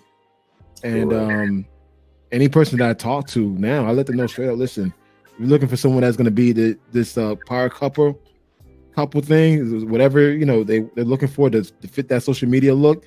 I'm not the person. I'd rather travel than waste money on bullshit. Yeah. Let me tell you this, bro. I know that this seems contradictory and brothers don't know it. The more money that I have made, the less money I spent on women. When I was poor, I was spending way more money than what I would spend when I made money. Because I didn't have to. Like, you don't want it, you can go. And they would call, my guy at work was calling me before I got married, the ice cream man. Like, wow. Because you had 3 choices. We getting some dessert, we getting coffee, or we getting an appetizer. That's it. That's the first date. I don't need to invest in it. And when you lay it down like that, you don't have to. I think we get to a point where we feel like we have to impress somebody. We feel like we have to do it. And that's the stress level that it causes. Like the gentleman said, we always feel like we have to be on this grind. We are consistently trying to impress and live beyond our means. And when you say, I'm good, what would I have? For the past goes away. For the past 2 months, I haven't been working, but again, I had a nice cushion, a real nice cushion where I can still live the life that I want to live while not working. I mean, I was in DR for about 2.5 weeks, 2 weeks ago. What I try to do again, because sometimes guys, when you're not working, you can easily fall to a dark place. You're doing interviews and everything else. So what I do, bro, I stay in the gym. I stay in the park. Like I say, you know what? During this 2 weeks, I'm gonna get my body on point. And dude, I've been like just shredding. I like, fuck, I'm tired of being this bulky ass dude. I'm gonna shred it down. 45 years old. It's not gonna carry all this weight anymore. And dude, I feel great. Like physically, I feel good. So when I do these interviews, these video conference interviews, dude, I be going there like with a cockiness, man. I'm like, and they see my backdrop. It's like, oh, are you a podcast? Yeah. And I do podcasts. Yeah, I travel the world. I've been to 40 countries, whatever. I brag about it. I'm not hiding it anymore. Because you know what? Why am I lower myself just to make someone else feel good? Correct. And as you said, eludes, man. You don't know how much that confidence helps you out. I agree. I agree. So for these past 2 months, man, been fasting like crazy. I do 18-6, fast for 18 hours, eat within those 6 hours window. Dude, I average about 15 to 20,000 steps a day. So every 30 minutes, I'm walking around doing something. Like, hey, if I could walk to the gym, I'll walk to the gym. I laugh because I just came back. I'm looking for them. And it would be some shoes that I don't know where she put that box at. It would be some shoes that I wouldn't wear. I went to the foot doctor today because I was, I'm trying to step. And they're like, nah, the best shoes for you is some Brooks. I'm like, Brooks? Brooks? They And it's like, comfortable? look, you can write this off at your HSA. You know, it's like 160. It's like, man, I was like, I was suffering to Oh. look good. And I used to always, you know, when you go out and you see these guys in like the Asics, the New Balance or something, you're like, Yeah. God, it's the Aces, you know, comfortability. Yeah. you remember the Aces? Yeah, like those are the, you know, like runners. That's what Yeah. they run in. I'm like, those are the best shoes. But I was trying to look good, and by looking good, it was killing me. You know, I would do like you. I do a long walk. Yep. Like, man, my feet are killing me. My shoes was, I wouldn't say tight, but the way they would fit up top, it started making me always get these ingrown nails. So that's why I would love to go to Columbia's, because I could get a pedicure for so cheap. Yeah. Like, nah, it's your shoes, it's this. It's like, this is crazy. I'm trying to impress somebody with these shoes when I could just be walking in comfort, because that's really what I'm just using them for, just to walk. Yeah. It's like, you know, I can walk in comfort. It's funny. I actually spend money on quality sneakers now. Like my workout sneakers, I will spend top dollars for that. And now that I'm walking a lot more, yeah, I gotta spend some quality sneakers, man. And again, averaging about 15 to 20,000 steps a day, dude, you see the weight just shredding. I'm not running. I'm not doing nothing intense. It's just walking. Then I go to the gym. I do functional workouts. No more heavy lifting anymore. Like now, all functional workouts. And dude, I feel great, man. I have no joint issues, no back issues. Just like, all right, cool. Let's just keep it going for another 2 months and see what happens. Because I'm trying to go to Portugal, see if I can wear some Speedos in Portugal, man. See what happens, man. Hey, So I got up there. I wanted to go. The wife said I couldn't do that. So, but all the Europeans got them on. Yeah, you know? yeah, man. I had no fame in that game. And they're not looking good. I was like, I know I look way better than that, brother. I remember I was in Brazil, man. They were wearing that. I'm like, there's no way in hell. But dude, they wear it with that level of cockiness and confidence. I'm like, wow. You know what? Let me try that one day. Girl with a thong, you like, man, she can wear it. And if you look, my thing is, like I told her, because I'm like you, I'm on that ripped up pad. Yeah. And I said, I gotta flaunt it. I'm sorry, you know, if I work that hard, yeah, I'm gonna flaunt it. I'm just gonna go places without my shirt just for no reason. Yeah. Oh yeah, you know, he's showing off. Yeah, I am showing off. I was at the gym in DR, and my girl was like, "Why are you always in the gym? You there like for 3 hours?" I said, "Well, you want me to stay in the house then?" Like, no, but you in the gym for 3 hours. Like, well, I'm doing a bunch of, and I'm doing the bag, I'm doing the cardio, I'm doing lifting weights, but at the same time, there's so much eye candy there. I'm like, shit, let me just take my time, you know. But she loves that. She loves it. Like, yo, your body is changing. It's like you don't look your age, you don't act your age, whatever. And I'm like, and I'm 15 years younger than her. I mean, 15 years older than her. And that's the point, man. If you want to live this healthy lifestyle and travel in the world, you got to be in the best shape mentally and physically. And that stress level, again, circling back to stress, you got to be in the right mindset, man. You can't travel the world being stressed out. You end up getting a fucking heart attack on the plane or something. Yeah. So imagine if you fat, you depressed, you don't have a great job. What that has to do with your, not just self-esteem, but like you said, your health. When you are eating right, because if you do the thing where people don't understand, what you're doing all of that hard work, and you start to see it, you're like, yeah, I really don't want that pizza. Man. I don't really want that other stuff. Because you know how hard it took to get to a certain place. You're like, yeah, I really don't want to mess it up. You know, I like how I look. I like the attention I get. And you know, I'm not. I'm telling you, I don't like to say it because ain't nothing wrong to say it, man. Say it. Nobody brags, but you know, it feels kind of weird when I go to like Cartagena or Medellin and I get the rap song like it's The Rock. You know, yeah. They do a whole rap and they're like, oh, it's The Rock, and I'm like, oh shit, I feel all right. You know, they think I'm The Rock. You know, I'm all right. But that confidence, man, you know, it really helps you out. I'm gonna tell you this: you're gonna get a lot of attention in Thailand, because in Thailand, bro. And I was telling you when I was out there, man, they would want to take pictures with me. And I'm like, can we take a picture with you? Like, God, you big. I'm like, okay. Especially when you go like northern Thailand, like that Chiang Rai up there, dude. You be the only black person out there. Like, I was literally the only dark skinned guy out there, and people like want to take a picture of me. Like, where you from? Like, but again, it's just going back to like just not being stressed out and finding whatever help you need. Go see the doctor, man. And if you're paying for medical insurance, use it to the full capacity. Like I said, This year, I met my deductible in like February, March. I just went every doctor I needed to. Like, hey, I'm going to the foot doctor. I'm going to the urologist. I had the like you. I was afraid of everybody dying. I went to the cardiologist. I got Did that too. from that. Like, let's do it all. I said, Bro, I want to make sure of health. I even went to go see a nutritionist. Yes. And dude, I learned so much from that person. During that one session, I learned so much. And I think that's what actually helping me in my journey, the eating. And I don't know if it's our culture thing. We will invest a lot of money in things that don't mean anything. But like, you just invested in your health. Yeah. How much? How much can that take you? You go to a nutritionist, say that even cost you, like, without insurance, a couple hundred. Yeah, a couple hundred. Might have added 10 years to your life. We just won't invest in ourselves. We'll invest in everything else but ourselves, or the thing that would make us so much better. And one thing too, people don't realize, as you invest in yourself, the body of work would speak for itself. So for me, I don't need to go buy expensive clothes. I could go to Old Navy. I could go to Walmart, get me a bag of V-neck shirts, some ripped jeans. Dude, my body's on point. I don't need name brand clothes on. I could wear Chuck Taylors, and like, yo, your body's on point. You can wear whatever you want. It tapers down. Your teeth is all white, smiling.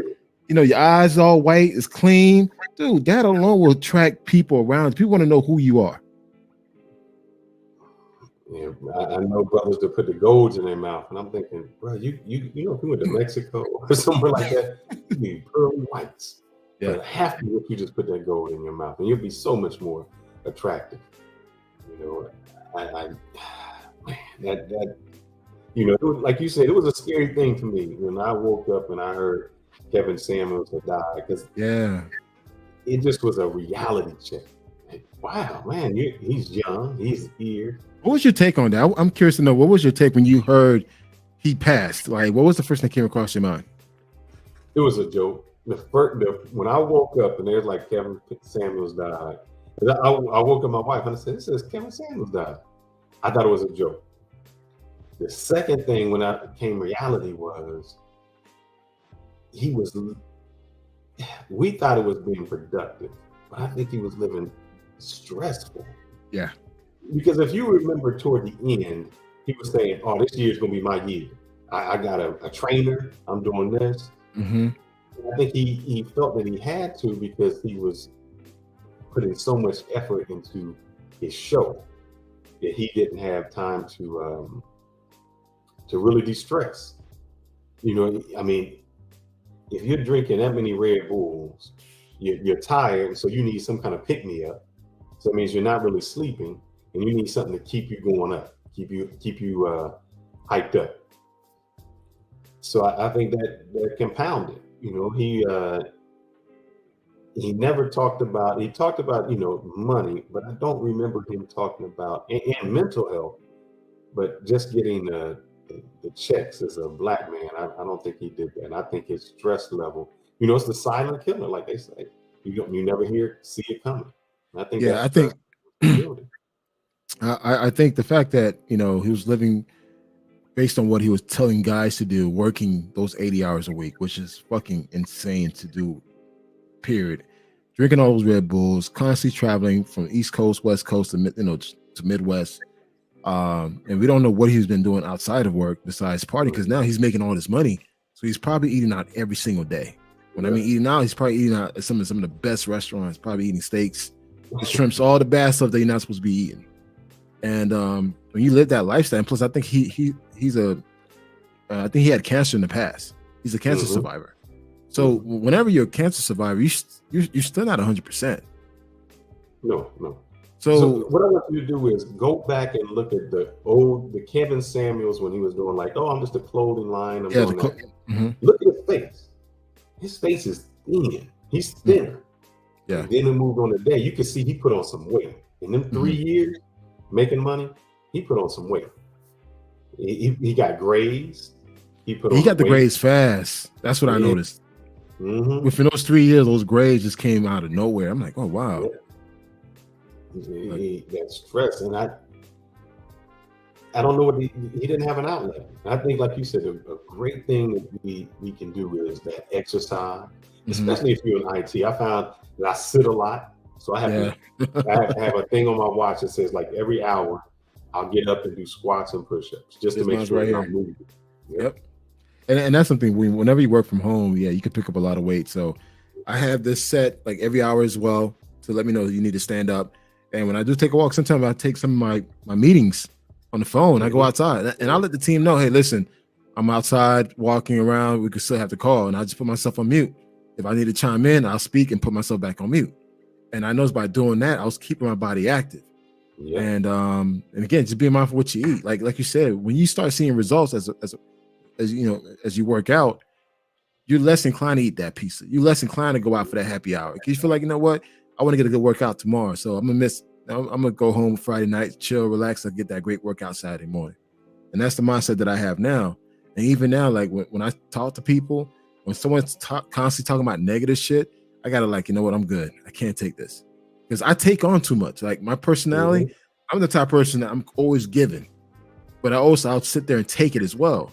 And I realized I can't do that. Like even like certain YouTubers, I had to like literally unsubscribe YouTubers. They were talking about the same shit. I'm like, no growth. For 5 years, you're still talking about the same stuff. You know, you're constantly in your soapbox. You know, modern women, this, matrices. I'm like, you know what? I'm done. And these guys are doing these videos while traveling. Like, bro, you in Brazil and you still talking about this? Yeah, like, you're not enjoying it. They can't enjoy it. Unable to enjoy it at all. It's a shame. And one thing I said to myself, I don't want to be these guys. Like these content creators are huge, giving people advice. So I'm like, well, how can I give people advice if I'm not taking my own advice? So now, hey, I could talk about health, but also I could talk about digital nomad. That's like when I saw your content, I loved it. It's like, yeah, we need more of this because we're not talking about this as Black men. We're not. No.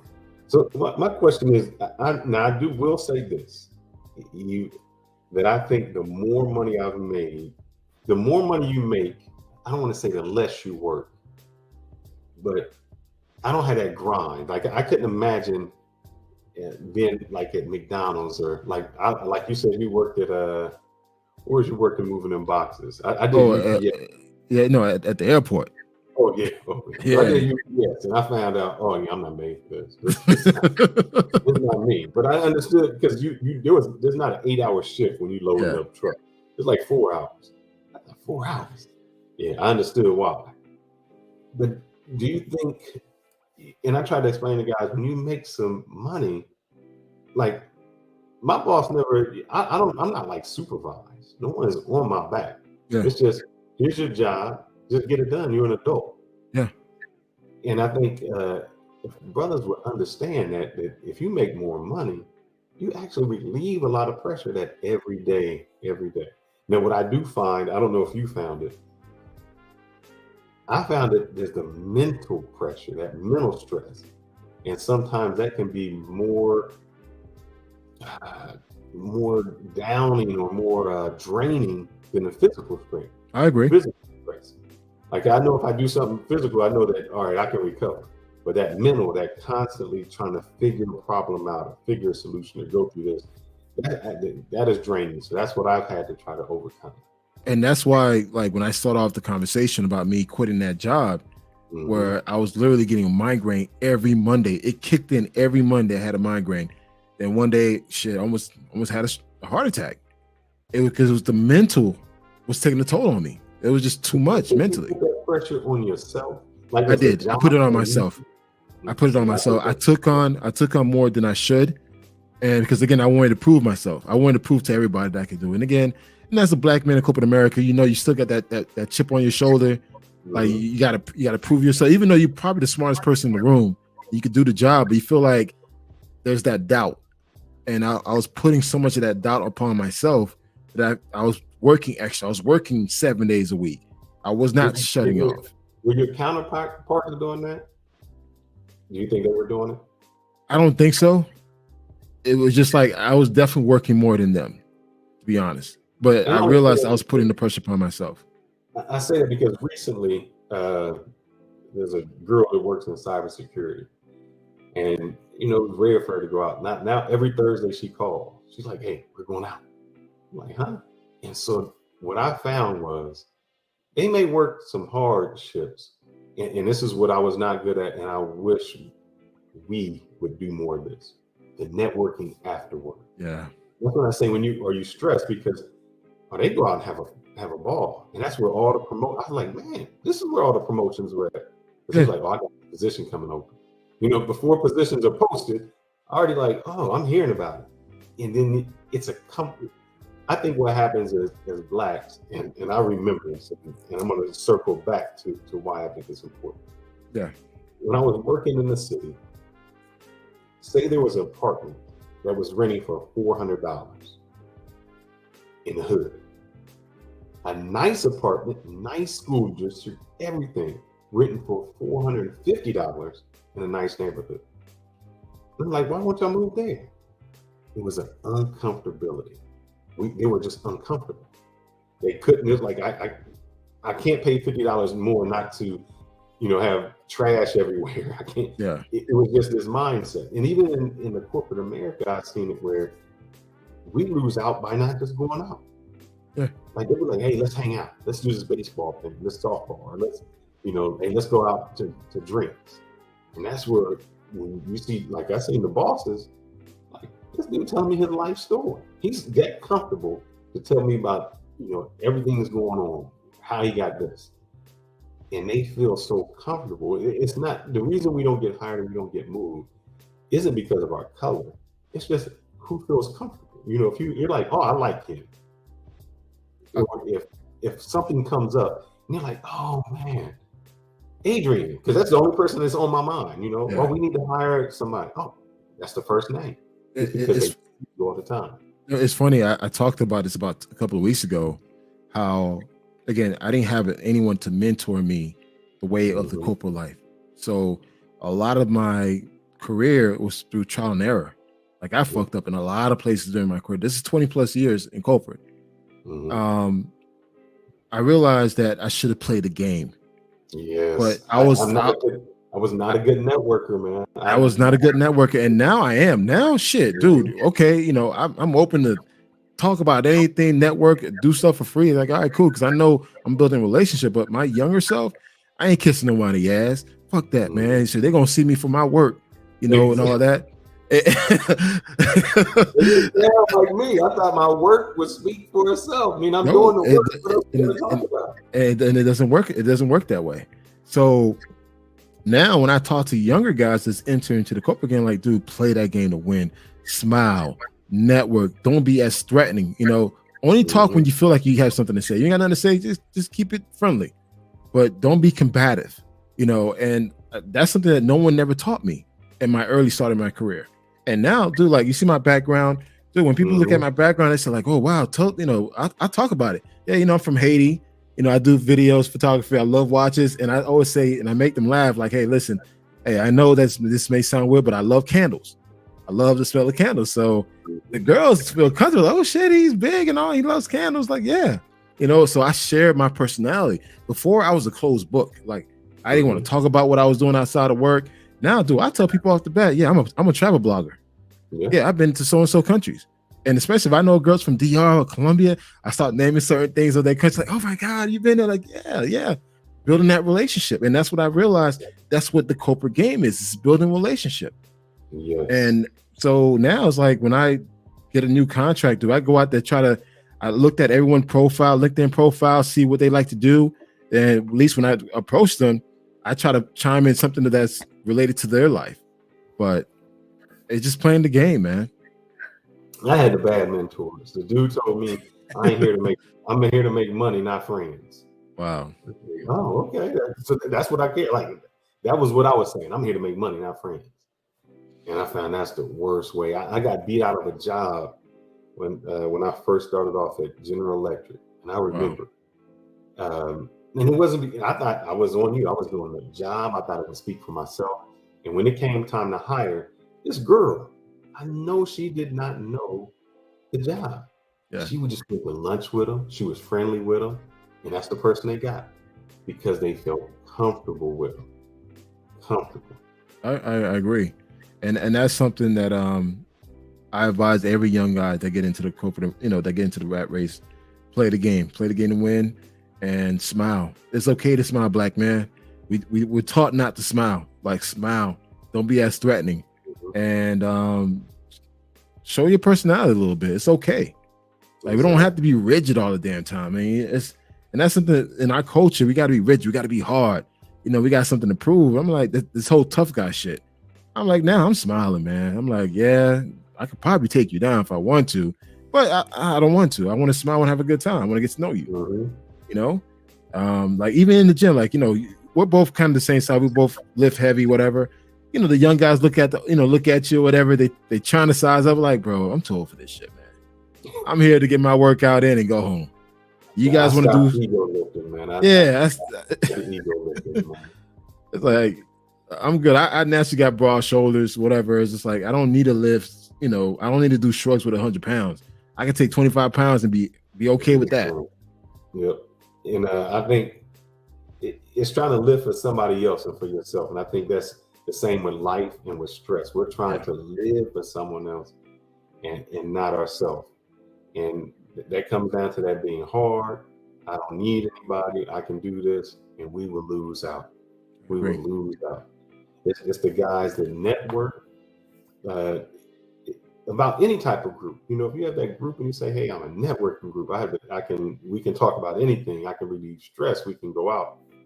Those people will be much more successful than anyone solo. I found you cannot do this on the island. You don't make it, because the great thing is my networking. If I know people, I tried to say this even on the video. The reason I went back to college, and I tell people, sometimes it's networking. You're finding the people who are going to work at the Googles, the AWS, the Siemens. And if you were an asshole in college, they're not calling. Yeah. Wow, I don't. Even if you need some, hey, I know you. Oh no, you were the asshole. You weren't helping nobody out. You weren't doing any of that. So if you're the person that helps out, that gets it, you will go so much further. And so I don't even on the man. I don't want to go back to women, but I got to go back. Why is it on the Black Man Travels page, instead of lifting some brothers up, when they say, hey, I've never been here, where can I go? It's like a downgrade automatically. Yeah. Or the guy who spells Columbia wrong. Oh, it's always an attack. And so a person, the reason they get messed up or they fall into it is they go someplace and they don't know the lay of the land, because no one has told them, oh, this is how you can move. This is where you can go. I've flown there's a brother, Ryan. If he's on here, hey, what's up, Ryan? Okay. He said he was going to Bogota. Never been. I said, tell me the day you're going. I'll be there. Mm-hmm. Flew down. We went all over because he wanted to see Santa Fe, and I was like, "Oh, it's there, Santa Fe, yeah." I was like, we need to go in the daytime. You guys went to the daytime or nighttime? Was it the day or nighttime? You're gonna have to keep a swivel on. But we went to Andreas de Carne. I've been there. First time we ever met, and it was surprising because when he called me, he's like, "Yeah, I'm here." And I was like, "All right, well, I'll come. What hotel you staying at?" He's like, "No, I'm in the hotel you at." And so it's helping somebody out to say, hey, this is how I've seen it. Let me help you to protect you. If you want to go your own route thereafter, that's fine. But at least I know that you're safe in what we do. But we don't, man. There's a criticism that we do. So you talking about how can we be careful or be comfortable expressing ourselves when it's a deep depression, when we have some issues, when I can't even express myself on spelling Columbia wrong. So you see the correlation there? How I would never open up, or that person would say, well, why would I open up to something serious if something so minor is looked at or talked about, or I'm made fun of? Even the guys that, and there's a way you can say it, the guys like, I've been here and I think I got the best girl, and then everybody's showing a picture of the girl. Just saying, you know how that has to hurt his ego because he was just in love. He was the Western Union poppy. Instead of just saying, let me take you aside and understand what the game is. Yeah. Because I got schooled on the game. Me too. I got schooled. When I first was going to DR, I went with a supervisor, and he was like, "All right, I really don't want to take you." He's like, "Why not?" He's like, "Because you won't be the same. You will not be the same when you come back. You're going to have a different experience. You're going to see women differently. And it's better if you've always eaten McDonald's hamburgers and you think they're great, don't eat the steak because you can't look at McDonald's the same way." I was like, "All right, like let's do it." And it just changed my whole mentality. Yeah. To do that. And if we cannot, because I thought your channel, and I'm not saying it is not like that, because I do see some people who really share great information, but it should be more uplifting. It's a travel channel to say, hey, we're Blacks. A lot of us don't have passports. I knew guys that never really left their neighborhood. I mean, they were comfortable in that neighborhood, rarely left, never left the state. The country's automatically out. And to be able to share and say, hey, here's my experience. Let me mentor you and teach you some things and show you what not to do. Yeah. I mean, just naivete. I'm glad that some people show like, hey, you go to Medellin. Like I tell guys, you go to Medellin, get this type of hotel. You never been there? Get a hotel where they got to check in with the ID. Yeah. You got to do this. Don't go to this Airbnb and then you hooking up with some chicks you ain't never seen, and you got the dragon's breath put on you, and you lost everything. Yeah. So I think that no one has, for whatever reason, there's an embarrassment, and we don't mentor. So I think we have to step up. Maybe we should be the example for others.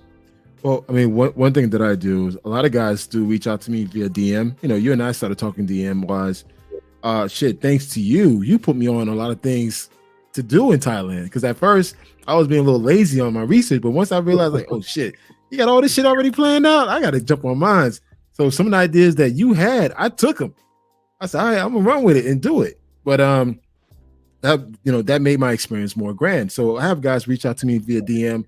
And I'll sit there, let them, hey, right now I'm busy, but call me later tonight, and I'll walk you through my experience and things to do, what not to do. But also, too, I give them a homework assignment. Like, listen, your homework assignment is to do your research. Then we can get back to me, share what you found, and maybe we can figure out what's worked best for you. Because again, I don't want the guy to be too lazy. It's like, listen, this is your experience, your money. At the end of the day, the more time and effort you put into it, the more you're going to enjoy it. If you haven't planned your whole shit out, you're not going to enjoy it. So that's something that I try to do. And even through the Facebook groups, it's like, hey, listen, post anything, I'm gonna prove it, but also I'm gonna question you. If you need any questions, I'll be more than willing to reply back to you. If you're a YouTuber, I'll check out your YouTube page, subscribe, and I'll look at your content. If I'll provide my 2 cents. But you don't get that a lot. And like you said, people are more judgmental, especially guys that's brand new into traveling, because traveling is a scary thing, man. To get on the plane and go to a place that you've never been before outside the US, don't know the language, don't know the customs, you don't know what to expect. So it can be a little scary. And I try to warn guys the good things and the bad. I don't want to sell fantasy. So I got a question about traveling with that and the stress level. I know that when they go to DR, they go to Sasua. Yeah. I know some gentlemen that go down to Copacabana, go to Rio. They don't move past, what post 5 is that? Yeah, post 5, yep. Post 5, they take a nap and then go to Mavs. Mavs and Dolce Vita. Yeah, that's the only thing they know about DR. Yeah, it's literally a triangle. Yeah, it's from Mavs, Dolce Vita, post 5. Yeah. Then from there, they probably go to 4x4, go hit up the Sugarloaf Mountain, and that's it. No, they stopped doing that. They don't even know. They're not seeing the price. Oh wow, okay. They're going from, and that's just that comfortability, which I don't understand the purpose of going to a whole nother country to do the same routine. I just never thought that's what traveling was supposed to be. I thought traveling was supposed to have new experiences, find out new cultures, try new foods. Yeah. The things that you would not normally do Like, I don't really dance when I'm in the States, but when I go down to DR, man, I'm trying to bachata, merengue, so I'm trying to do it all. I'm like, y'all not gonna remember me. And they like, he American anyway, he can't do it. So I'm doing my thing. Yeah. And that's how, when I hear guys say, like they want to learn Spanish, I'm like, but you're not even immersing yourself. You can't keep learning Spanish with your translator. So it becomes a lazy thing that we do, and we don't encourage each other to get there. And that's something I talk about. And now that you started your YouTube page, I look forward to hearing you say that as well, because I've been saying that for the longest. But we need more guys to say it as well, because you dictate your experience, man. If you take the time and effort to learn the language, learn the culture, and branch out from the typical areas like Copacabana, guys don't even know about Rasta Beach. Rasta Beach is a cool beach, but everyone go to Poster 5. And Poster 5, that's where they scam you. That's where they upcharge you on everything. And that's where... Can I just tell you my experience? All right, go for it, man. Open platform. The dudes that I go with, they call him Santa Claus. And I never understood why they call him Santa Claus. They call him Santa Claus because wherever he go, they know they can get it. So I was at Post 5 when they travel down there every year. And I will say this, they have some great parties. They have a penthouse party where they have, 20, 30 girls in there. It's off the chain. But they get comfortable. So the gentleman that's there, I won't mention his name, but he kind of runs up on Post 5. I know who he is. Green Eyes? Yep. Hey, man, I've been around, bro. I've been around, man. I was hungry, so they were closing down. It was getting toward the dusk. I said, "Where can I get some chicken?" And he's like, right across the street. Went there, chicken wings, fries, a drink. I think it cost me $7. So the next day, I'm back on the beach. They having some drinks, smoking cigars, and I was like, "Hey, bro, I want them chicken wings I had, man. The place you sent me to. Can you get them over here?" He's like, "Yeah, no problem." Great chicken wings. I'm enjoying it, enjoying the scenery, enjoying my drinks. At the end, it's time to square up. He's like $40. Yeah. $40. I was like, "Wasn't it the same chicken wings I just got?" I was like, "Well, how much were the fries?" Because I guess the chicken wings was $23 or $25. You ordered any drinks with that? Yeah, $15. I was like, "Bro, come on, man. I was just there." He's like, "Well, I had to cross the street." So people who don't know, who have not been to Brazil or to Copacabana, the street is 25 yards away. Like you on the beach and then you cross the street. Oh, street. Like, for real? And I was like, "You know what? You got me. You'll never get me again." You got me on my first trip. And I said, after that first day, I was there for 7 days. I never went back. Exactly. I found Rasta Beach. Everything I needed was there. It was like, I'm good over here. Yep. But I talk about that just to say, with the guys are so comfortable that they will waste money and spend more money in a place where people are taking advantage of it. I bring it back to Sasuba. You can find better women, more quality, more beautiful, that you could just take them out to dinner. They would just enjoy your company. That dinner would cost you $25 instead of $9, and you can have them every day instead of paying, $125 for somebody who wants you for an hour. And so I think we just get comfortable with the easy parts, and that actually becomes more stressful. Yeah, I mean, it gets to the point where now, especially after you learn that you've been played, like now you literally, now you have this ill will towards the person, like, or towards the people. Now you look at the people as all opportunities versus it was just your dumb ass kept going to the same person without you really exploring. Like if you're in Sosúa, if you go 45 minutes east, dude, you're in Puerto Plata. That's a whole different city. If you go 30 minutes west, you're in Cabarete. That's a whole nother chill zone. And you see the same people in Cabaret and Kite Beach. It's a different atmosphere. It's a different atmosphere. It's a bunch of the hippies just chilling out, flying their kites, man. Yeah. And you can meet some quality people out there. Yep.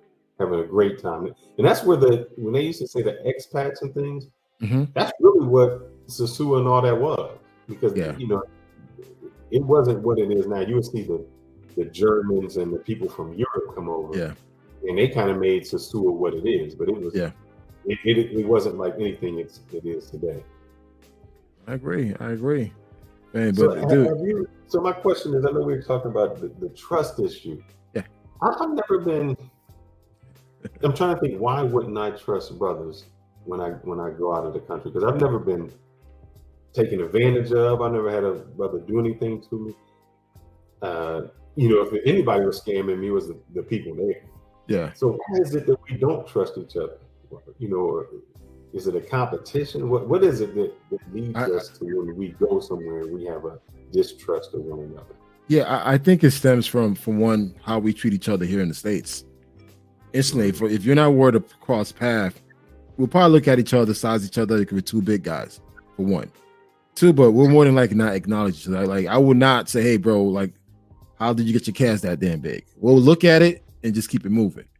We have this thing where we have the scarcity mindset, man. We think that, whatever's mine, like you said earlier, whatever's mine is mine. I'm not going to share it, knowing damn well you're not going to work together and take over.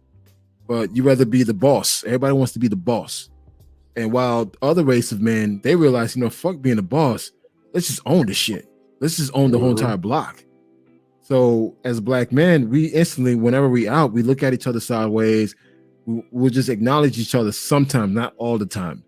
And we just view each other as competitors versus other group of men. They see each other as, hey, can we work together? Can we build together? That's something we don't do in the black community. So, and we take that same mindset overseas. Overseas now, we may smile at each other because, hey, you're happy to see another American in another country. But beyond that, it doesn't go any further than that. Compared to other races of men where they literally will make something happen. Like, you may have two guys come back to that same country and open a business. Exactly. And with the wealth that we have, if all the gentlemen, or most of the gentlemen who travel to those places, if they just invested some of it, they could own the places that they're going to. They could any of that. I don't think we had that mindset to go with it. And like you talked about you getting your MBA. I got mine, and the real reason I got it was because I wanted to open some type of IT school in Brazil or DR somewhere, because I see how much contract, like I told you, I know how much contractors get. So if I could open the business and then farm that out to the companies here, because they don't have to pay that same amount, man, make it fun. Because think about it. If you tell someone in DR, I think the average salary is about $8,000 a year. And you're like, man, I can get you to like 50 or 60. Oh, they would kill for that opportunity, that job. I mean, like, I'm gonna tell who, and it's only gonna take me so long to study this. Oh, I'm in it. And just think about, I know other countries, how much they want. We've had people that have interviewed who are not the same people that we were hiring. Like, they would give a fake name, and that person would come to the interview with all the questions just to help their buddy out. Wow. It's like, but even though that's not good, I said that it wasn't a competition. It's how can I help my friend out? How can I get him to the same position? It's kind of funny. Have you ever gone to like an all black networking event in Dallas? Like, there's a lot of them here in Atlanta. You go to these networking events, these black networking events. People are not really networking. No, they sizing you up. They're trying to figure out who you are, what your title is, and what can they get out of you. If they realize that we're not in the same industry, or your title is not a grand title like a director or a VP, oh, you're nobody. And I experienced that plenty of times in Atlanta where I go to these networking events, and it's just like they ask you these direct questions. I'm like, that's not networking. That's not building relationship. And I literally stopped going to those. So now when I go networking events, I do the non-black networking events, man. Oh, I agree, because you get so much more out of it. Yeah, the experience is entirely different.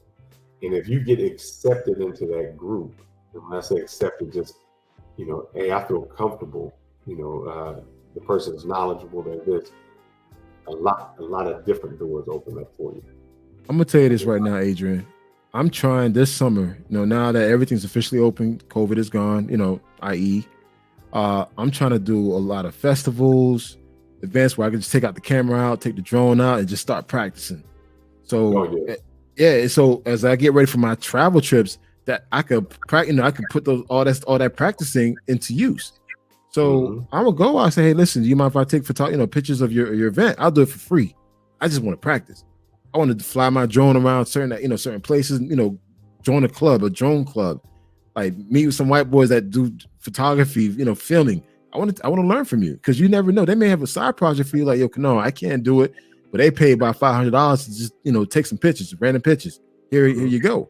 That's opportunity, and that's what I want to do. Like, I want to create a networking platform where a number of Black men is making things happen. Doesn't matter what your profession is, we can still come together and do something. Because again, you could be in IT, I'm in marketing. We could synergy. Dude, you could do all the technical, I could do all the promotion stuff. And we're bringing in money in. And that's the mindset that I have. But a lot of guys don't have that mindset. They want to do everything by themselves. Because one, they in your pocket. They want to know how much money you making off of it. It's not, you know, if I told someone I'm gonna pay them $1 million, they'll be happy until they learned out I made 10 million. Then it becomes a problem. And so I think that's what the issue is. They're always in somebody else's pocket to get there, and instead of saying it. But I'm glad you talked about drone. I just got the Avata, so I've been practicing with that, going through. I even made a video. It's really nice. And the great thing I can say about the photos, my girl's on Instagram, so she always sends, like, when a photographer makes this photo, I'm like, oh, that's what we're going to use when we go out of town. Like, that's where the place we're going to go. So it's just getting that game up, that practice, because, like you said, I don't want to be there and then learning on the job. You know, I'm out of town. You know, I'm doing some content that's not productive. Yeah. So it would be great to have some type of group that we can, you know. And I thought this initially when I joined the group, you know, I was thinking, oh, this is Black Man Travels, almost not individually. Meaning, I thought groups of us would go places. Like, hey, you know, this month, let's go to DR or some type of event where we go together and we can have experiences together. But it is really like you're on your own. You're a solo traveler, and, you know, make it or don't make it. And yeah, because it's kind of, initially I wanted to do that, but it was difficult because our work schedule. But if you're at certain, like, for instance, you and I almost met in Thailand. If that situation wouldn't happen to you, we would have hung out in Phuket and Chiang Mai.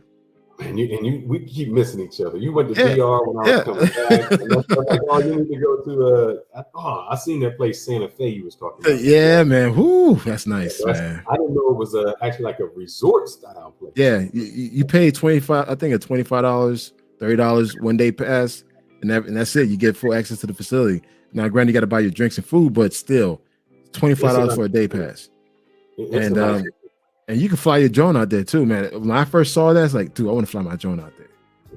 You know, that's a perfect for three. I looked it up when you told me about it. I was like, oh, I want to go there.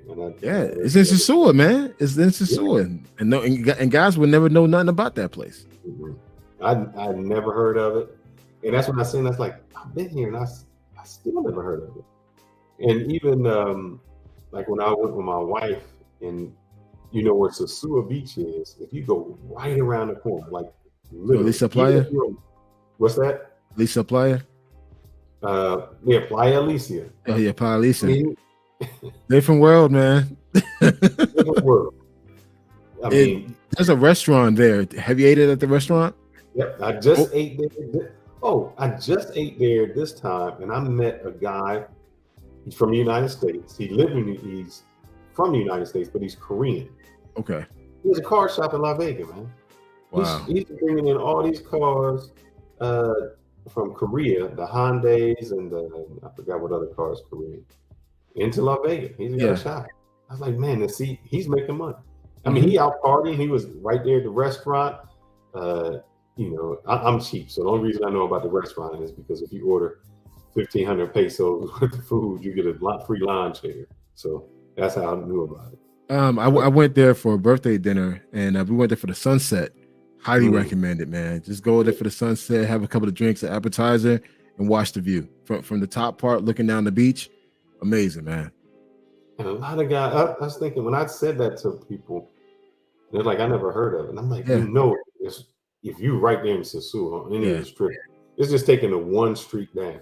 Again, a lot of guys don't walk that area. They go straight to the Sasua beach. They don't walk the opposite way, not knowing it's a private, secluded beach where you could go there and just chill out and not be harassed by vendors. And then you got a great restaurant and a bar not too far from the beach area, and it's safe, man. Police don't play in that area because they know that's money in that area. Money, and that's what I try to tell the guys. If you're in those tourist areas, the police is really, because that's their business. They don't want anything messing up business. Yeah, but I think we for whatever reason we don't. I mean, you do, but I just see a lot of guys. Is it just they're not comfortable going to different places, or what would you think that the thing is? Yeah, that's a perfect question. I think a lot of guys are used to their comfort zone. Their comfort zone is hood shit. Let's just keep it buck, man. Look at the average type of guys going to Sasua, the demographic of Sasua. You kind of know how much money they make, where they fall in the social class within the United States, compared to guys that go to more of a higher class area. Sasua Beach is where you go. It's the one-stop shop. You go there to listen to your trap music. You go there, get your playtime, and come back home. You want to be around other like-minded brothers who just don't want to speak Spanish, don't want to care, listen to bachata, merengue, salsa, whatever. They want something easy, point and shoot. Versus Alicia Playa, you can't go there by yourself. You really want to take a dime with you. Two, you got to speak Spanish. You're forced to speak the language. Then also too, when they play music, they're not playing trap music. They're playing bachata. They're playing merengue. So man. San Domingo, Santiago, and La Vega, and you go to these areas. Your girl want to dance. Exactly. She want to dance with you, and you go out there doing two-step. Like she like, yo, what the hell you doing?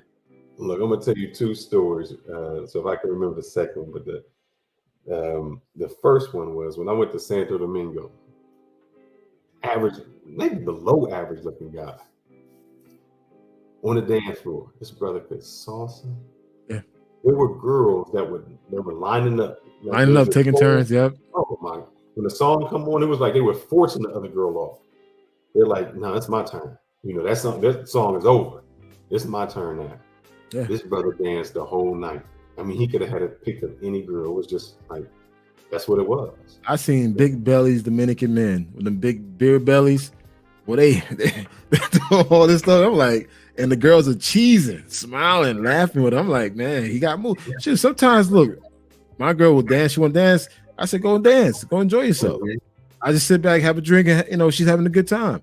You can't you can't be that insecure that oh, she can't dance because you don't want to dance. Let her go out and enjoy herself, man. But you get that a lot. We go on some cruise ships a few times a year, and they always have like the Havana room. Yeah. And the last time we went, there's like Dominicans there, and I'm like, nah, go dance, because I know that I'm just not at the level. Yeah. She's dancing, but it's not at that same level. But another thing I want to talk about was we talked about some stress and things like that. How do you feel? And that's not switching topics. No. Hey, you know what? First of all, this feels like a full-fledged spotlight, man. Like this is great, man. So definitely I want to schedule another time for you and I to do a member spotlight, because you definitely have an interesting path, history as far as with your career. So I definitely want to create another podcast with you so we can just talk about you. But let's continue the conversation, man. We talked about before, traveling, and I've seen some things on the site where people are like, why do you care about what this guy is doing? Why do you care if this Pookie and Ray are going there? And my take is, I do care, because no matter what, if you're ever in a store and like you've been in a hood store or wherever, and people look at you like, yeah, he about to steal something. Yeah. That has nothing to do with me. I'm not about to steal something. Yeah. But it was the 10 dudes before me that stole something, assaulted somebody, robbed them, mugged them, done something like that, it made them look at me in a different light.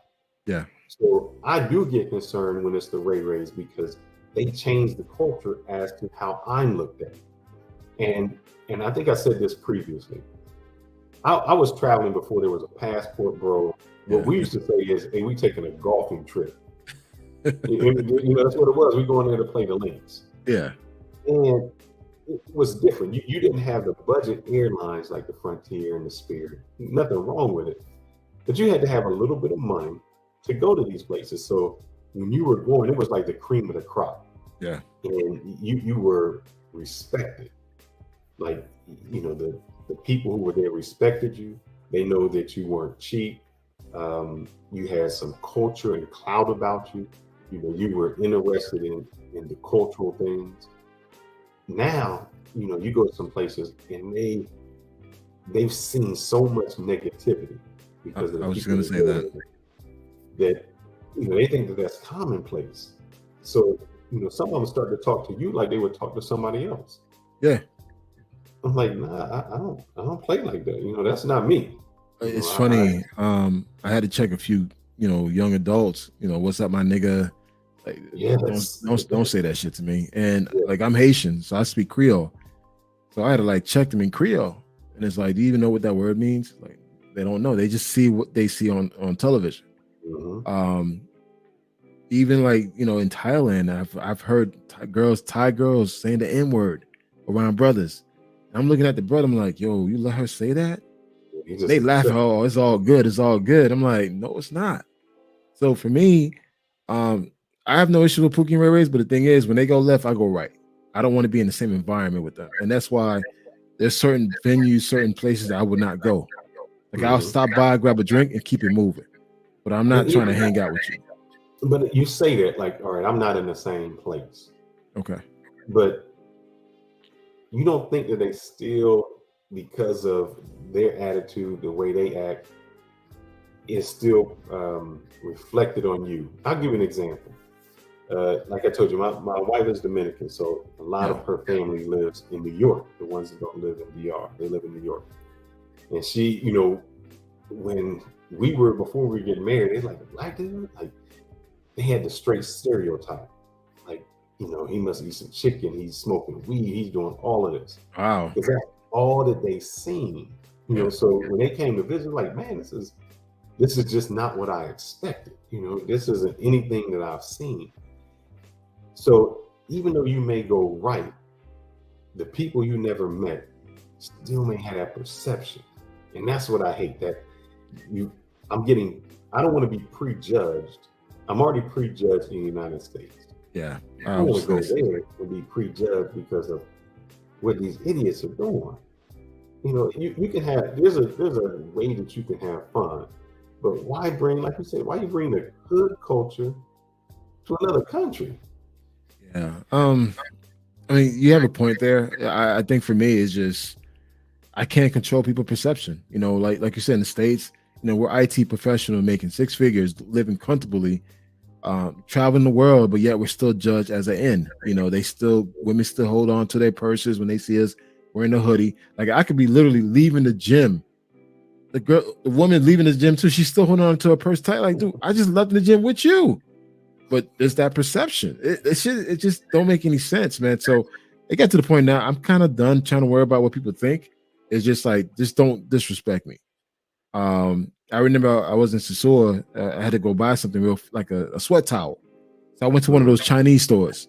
I walk in, the woman's following me everywhere. I'm like, yo, like, why are you following me? I'm trying to buy something. And it's just like her perception, like she followed everybody. But I'm like, that's not cool. So they like the Chinese folks don't trust the black folks like that. Yeah. So to me, I'm just done trying to please people. But my thing is, if you say something disrespectful, I'm gonna say something right back to you. But perception of the Pookies, like when I see them, like again, I only see them when I go to Sasua. I only see them when I go to Clock Tower. I only see them when I go to Copacabana, like Post 5. But when I go to Rasta Beach, dude, I see no brothers in Rasta Beach at all. I see the Brazilians, but I don't see like any African American brothers. They all in Post 5. thinking like they doing it, with the girls out there. Like they are pros. They're advertising themselves. And Green Eyes, he's raping you with the high prices. So anybody that has not been to Brazil, if you go, they have these places set up, so little square huts Yep. to the top one, and around there's a banner. The banner explains what type of drinks they have, how much they cost. The only place that doesn't have any prices is at Post 5. The reason is your price for a drink is different than my price for a drink and different than his price for a drink. You're not going to get the same price for the chair, nothing. Nope. It's a straight hood. Nope. Straight hood. But versus I got another question on that. Even on that sense that we were talking about the poopies and Ray Rays. Yeah. We're talking about the perception. No problem. How do you feel about, how can I say it? No, you can spend as much money you want on something. Yeah. But understand, like I told you, I'm in Dallas. When I first came here, before we put up our headquarters, the house is maybe about 160. Because the influx that came in, those same houses. They're going for 400. Yeah. Yep. Now they brought in the PGA and Epcot is coming here. You can't find a house, and a decent house, for under 450. Yeah, you're paying upwards of 550,000 because they drove up the price. Same house, price driven up. Got those folks from California moving there.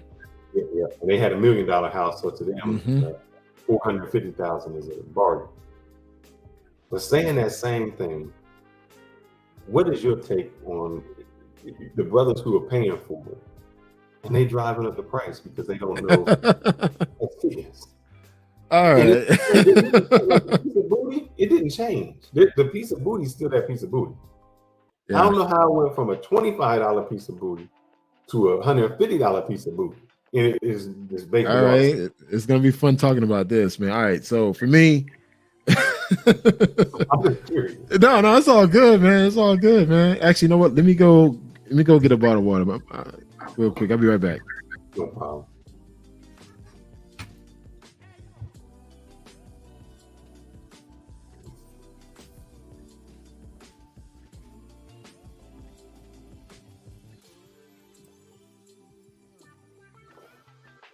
You all right, baby? No, just go around, go down. You can go down and just go around to the kitchen or right behind me. You'll be all right. Yeah, I'll shut this off. I'll see if I can shut this camera off. Go ahead, baby.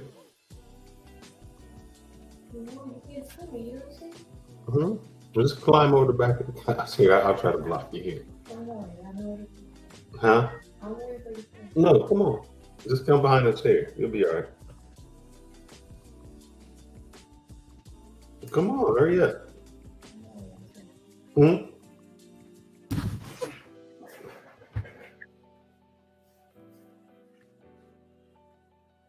You gonna go? Yeah, I'm ready, man. Oh, no problem. All right. Okay. let's talk about this. I've been going to DR since 2015. And when I was exposed to it, I remember the first city I've been to was Santo Domingo. I loved it. I fell in love with it. Then my boy told me about Susceptible. So we caught a bus ride in by the way, Santo Domingo, I didn't pay for anything. It was just like you out and about, you smiling, have a good time, buy some beers, buy some food, girls feeling you enjoy yourself. Exactly. Go to Susceptible. This is where I get my first exposure to pay for play. So I'm like, okay, this is different. But back then, dude, you paid what? 1,500 pesos? 1,200. In that daytime, you paid 1,000 pesos. And again, these were still, girls were like wearing dresses. Nice, man. Still looking nice and decent. But somehow, more guys start hearing the wing of it, and more guys start coming. But the thing is, guys were competing against other guys to figure out who's the baller. So you start seeing guys wearing the jewelry, start making it rain in the streets. Like I was seeing this back in 2017, 2018. Then of course, once the YouTube thing blew up, more guys started going there. So you got guys paying New York prices Yeah. thinking that, you know, they in DR is cheap. Exactly. What they're paying for. So what, you know what, they say $100, $200. Here's the thing. You've been to some foreign country, let's say Thailand, Brazil. Yeah. If I came to you and I say, hey, I'm selling this is $30, what's the first thing you do? Like 30. Yeah. like 5. He was like, nah, give me 20, man. You can just pick $20. Yeah. Like, You gotta negotiate. I got $10. So he was gonna sell this for 30, and I was gonna buy it for 10. And that's what we got, because that's really what the price is. What happened with the New York guys? You know. No, let's throw the blame. It started with the New York dudes. They started it. 100. They be like 100. Yep. Well, it cost me 300 in New York. Shoot, I pay it. I'm like, yep. No, that's the when you put the negotiate down. It's all the negotiating down. Look, so they started believing that this is $30, and so now the price is $30, even though it's the same cup that's the $5 cup. And so the girls started setting the price at 100, and now they going to 125, 150. And I'm like, dollars. Yeah. Not pesos, dollars. And here's the thing. I remember when that started. That started back in 2018. Mm-hmm. I was at a bar.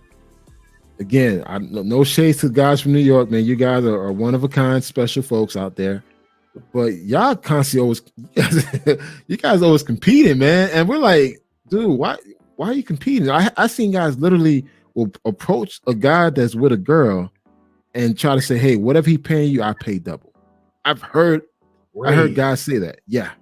I've heard guys say that out of their own mouth, I'll pay double. Or they're at the bar, instead of using pesos, they use dollars. So it's like, I got $20. So he's giving the girl $20. And it's like, bro, what are you doing? Just go to the outside and just change your dollars to pesos.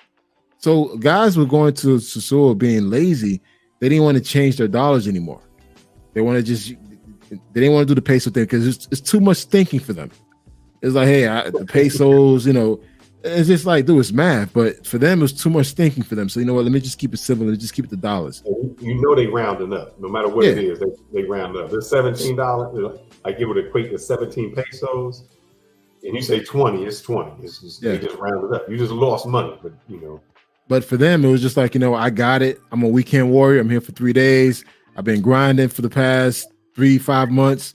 This is my chance. This is my chance to get it in. So they go out there, outbid the next man. Like I've seen that happen literally face to face. And also they just overpay. And they think that they're winning. And it's like, bro, you're not winning. Because that same person could have got it for 1,500 pesos or 1,000 pesos. But in their mind, hey, you know what? I'm here for the weekend, so I'm just gonna make it rain. And that's the thing. I start seeing guys making it rain in the streets, like at the beach. I'm like, dude, what are you doing? So now, when you're out there, they know that we don't value the dollar. So that's why they could go outrageous prices. And the thing to a guy, when you hear 500 pesos, you don't think that's $10. Mm-hmm. You probably think it's $2. It's probably $2. No, nigga, it's $10. The 1,000 pesos, $20. But they don't think about that. So you live in a $1,000 peso as a tip, but most Dominicans don't tips. Most people in Latin America don't tip at all. Mm-hmm. But guys are overly gracefully over tipping, overbuying, overpaying for everything. Yeah, they don't understand. If you ever get a receipt, there's not, especially in DR, there's not a place even to put the tip. You can't write in the tip. Mm-mm. You can't, if it's 10,000 pesos, you can't say, oh, I'm gonna leave you, 1,250. That's not even possible. And before, they should never put tipping is not included. That's new. Mm-hmm. Before, when I used to get the bills, you didn't tip because that's not their culture. That's not like if you go to Brazil, Ecuador, Chile, these countries that I've been to, tipping is not a culture. That's an American thing. Mm-hmm. But now they got you so used to it. Now they put please tip on the receipt. Now you see that. Or tip is not included. And guys are just saying, you know what, fuck it, it's nothing. But you don't realize that $10, $20 adds up. So after your trip, you realize you spent over $500 on bullshit because you didn't pay attention. And the overpaying part, guys is trying to be the I'm just gonna get. I remember one time this dude gave this girl $200. We all sat there and looked at him like, what? and he thought he was a man. And dude had a little paying job, but that was his weekend for him to just ball out because he probably saved his money for it and he wanted to go out there and overpay. And now Cartagena's that way. I'm here. My boy just got back from Cartagena. They were quoting him in dollars, not pesos. 125 to 150 for an hour, 250 for the night. I'm like, my gosh. Back then, 2016, I could count how many black men on the plane going to Colombia. Mm-hmm. Dude, man, if I want to have a good time, dude, 100 million pesos, 150 million pesos, just happy. But now I'm hearing guys 200, 150, like dollars. I'm like, damn. Guys are paying that. And you got guys making it rain in the club. Again, they throwing ones. They're not throwing pesos. They throwing ones. Bro, when I go to the, I feel bad. When I go to the strip club like in Bogota, I forgot how many 2,000. They get like 50 cents or something like that, maybe less than that. Yeah. So I feel good. I'm on the stage giving $2. It's like 50 cents. That's all they get. But what I don't think the brothers understand, because I get to see the videos. There's some videos that get shown that my wife has that you just can't post up on YouTube. You can't post there, and they killers down there, man.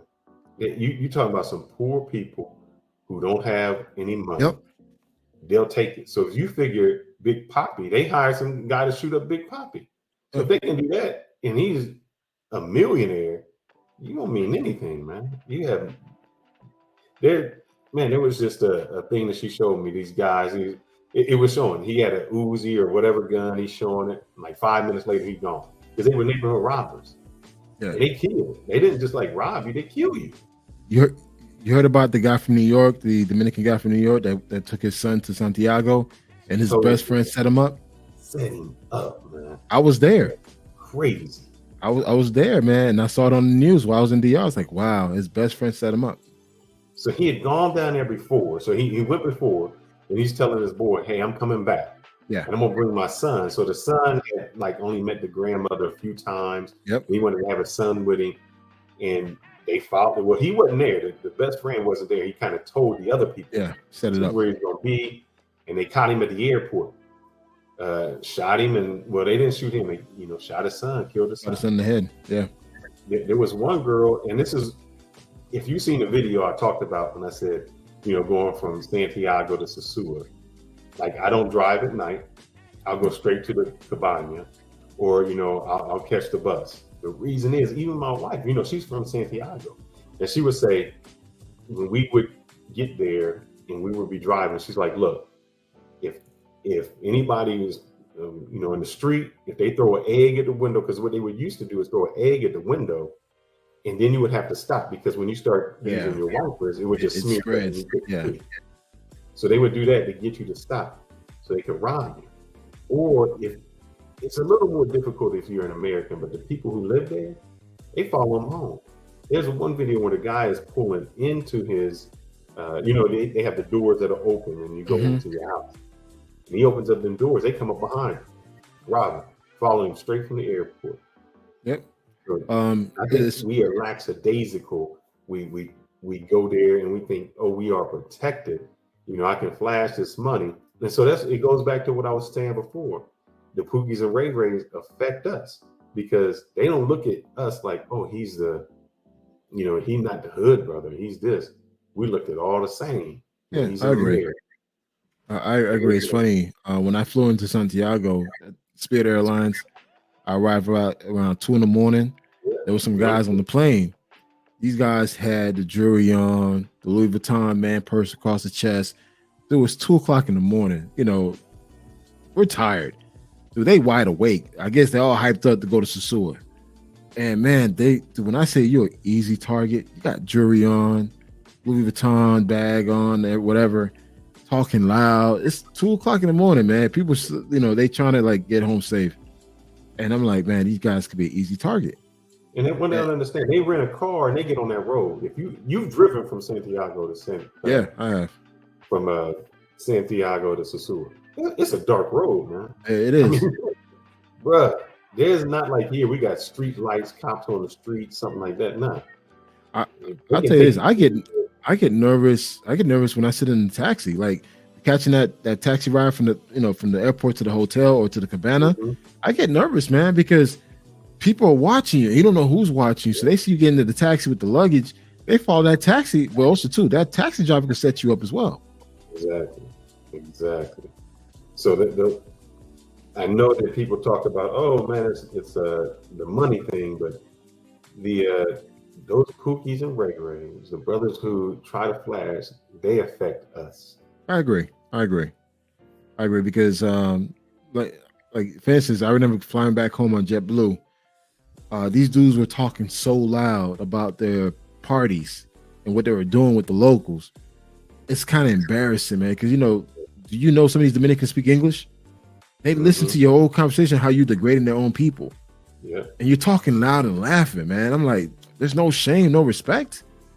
That's why sometimes when I see that, I kind of sit way in the corner by myself and just wait until it's time for me to board a plane. Because, man, some guys can be really loud about what they've done in Sasua or whatever, or Cartagena, and it's like, it was uncalled for. I know we were talking about stress before. So if you're a guy and you're going there to those countries, you know how much cheaper the healthcare is? I mean, go there and have some fun, but get a checkup for half the price of 1/10 of the price you can get something here for. I mean, you have guys take care of yourself. Oh, you have guys buying the blue pills off the street. And you don't even know and you don't even know what these blue pills are they natural or they're organic. They just buying stuff because dudes selling it for cheap. So they buying it and they drinking. So you hear a lot of guys getting heart attacks. A lot of guys going to the hospital because they didn't take care of themselves. And again, before these countries, Viagra, they called it La Pella. Yeah, La Pella. Yeah, but dude, that's Viagra. I mean, and these guys, you could get your teeth cleaned for cheap. You could you could get a full panel blood work check in DR for cheap. Yeah. Dude, you could do so much while you're there. But a lot of guys don't do it because their mind is on one thing. Which is, I don't blame you. You're there to, release yourself or whatever. But at the end of the day, you still got to take care of yourself, man. Especially you got the day. Nighttime, you can party all you want. They always going to, they're not leaving. They're going to be there. I've seen guys literally jump off the plane and go try to find something. Like, dude, you didn't even put your bags away, man. It's like you didn't proof your spot. You didn't put things away.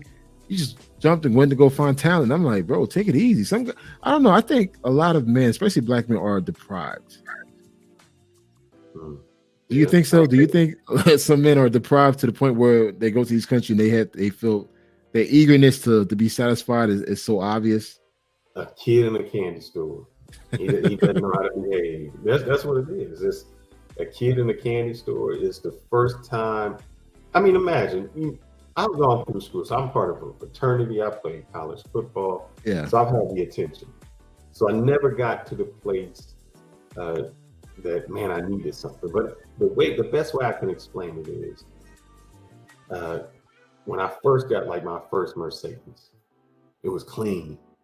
I had to take it through the car wash all the time. There's no eating in the car, no drinking in the car, Yeah. And then when you get number 2 and number 3, you're like, oh, this is a car, man. It's nothing. So to me, a lot of these guys are experiencing their first Mercedes and they don't know what to do. It's like, I'm an overweight guy. I'm not really attractive. I don't get any attention in the United States. I've always been with below average women. Yeah. And now I got somebody who is body, nice looking, nice hair, nice everything. And they treat me, they calling me Poppy. Poppy. They lose it because they never had that feeling in the United States. So it's something so new that they crave it. It's like crack, man. It's a crack cocaine addiction, but it's women because they're chasing that high. They don't feel that satisfaction here. They're not getting it here, and they're chasing it. I agree. Now, let me ask you this then. Do you think, because you said you're married to a Dominican, your Dominican is Dominican American or Dominican. Straight off the boat. Oh wow. Okay. Yeah, so when I met her, so people say, why did I get married? So I'll give you a little bit of background. Okay. She didn't speak any English, no English. So when I first would go there, I met some girls who spoke English and Spanish. It never helped me out because whenever we would get in a conversation, it was just easier for them to speak English. So the difference is, and I tell people, like, she didn't want to come to the United States. Her mother's a journalist. She worked for the Ministry of Health. Ooh. So they had money. They had like a Asian, nothing against you, but I'm sorry. I was about to say this. So it's nothing. In DR, the Haitians are like the Mexicans here. Yeah. So they're like a lower income. Yeah, so they had like a Haitian house keeper that would work for them. So for her to come here was a backset. Like, I got to learn a new language. I got to learn a new skill. All of those things were just like against her. Yeah. I'm sorry. What was the question? No. Well, you know what? Actually, you know what? This is a better question. What are your thoughts of guys that tell men don't bring them to the States? You hear that a lot. Like, hey, keep them in their country. Don't bring them to the States. Why? What's your take on that? Because especially when you hear guys that say this and they have no experience of dealing with a woman in a foreign country, better yet, bringing them bringing them back to the U.S. Well, now I'm going to say I agree. If you met your chick in Sasua and you want to bring her here, you just. I don't even know what the thing is. Of course, don't bring her here. If she has no skill in her country, what makes you think she's going to have a skill here? I can't understand it. But if you meet if you've seen, I know some women down there that have visas that can travel here as often as they want. So if you have a person who is educated, makes money, not necessarily they have a tourist visa so they can travel, those things aren't, and another thing is, they have to still come from a good family. Yep. Because no matter what, like if, I remember when my wife was here and she was like going out, she wanted to go out like with some friends. And her mom like was going off on her. Like, what are you going out? Your husband's gonna let you do that? They get checked by their family. Yeah. And it wasn't even it was just a group of co-workers. I'm like, nothing. I'm not jealous. but the mom was so into it that they get checked. So if you have a person who has a family, a good family background, still a mother, father, and they still have values. If they have values in their country, they're not going to lose their values when they come here. So I know girls that that's like, man, I think I didn't even have the new phone, but they couldn't pay their rent, and they're like, oh, can you get me this phone? I was like, and that's when the phones were right now they're like $1,300. This when the phone was like $600. I'm like, chick, I don't have a $600 phone. Why would I give you a $600 phone? You can't pay your rent. If you're dealing with somebody like that, then their priorities are messed up anyway. So if you bring them to the States, yes, you're going to get some looks. They're going to be like, oh, that's a big booty girl, but she's chasing something you can't provide. Yep. And if she never has those morals, it doesn't matter. She's going to take everything away from you. Yeah, I agree. It's funny. You always hear the guys, don't bring them to the States. Don't bring them to the States. Keep them where they are. But I'm like, well, it depends who you meet. There's different variables you have to look into: family, education, what's her current status? Does she has a visa to travel? Because all that plays an important role. But here's the thing, Adrian.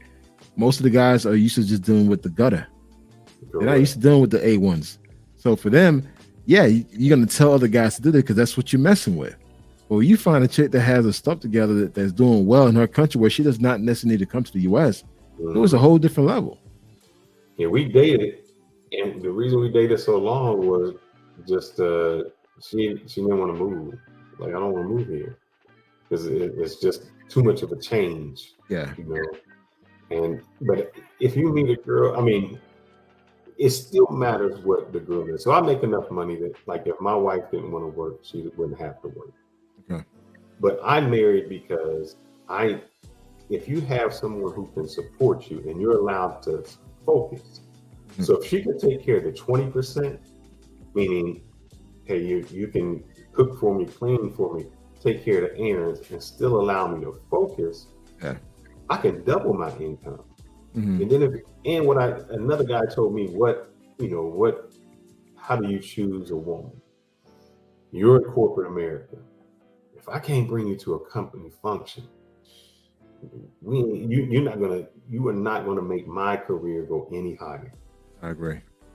Because you are judged, and it's a cutthroat thing. They're gonna look at your wife and they're gonna judge you according to how she acts. And if she's not like a professional, she can't, be nice, kind, you're not going anywhere, because that's a reflection on you. So if you bring in, so I want the guys to think about it. If you have a girl, a wife, and you think, how would it be if I brought her to the boardroom? And that's not going to pass. That's not going to be the one you need. I agree. You know what?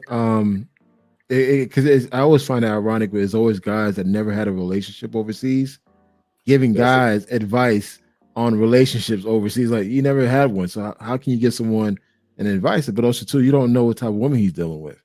Like for me, I'm not against it. If I feel like, hey, I want you to be here with me and we're getting married, I want you to be here. Now, granted, I still want us to build in your country as well. Like, hey, let's still buy land. Let's still, build something out there. But if we have a child or whatever, I want my child to be here.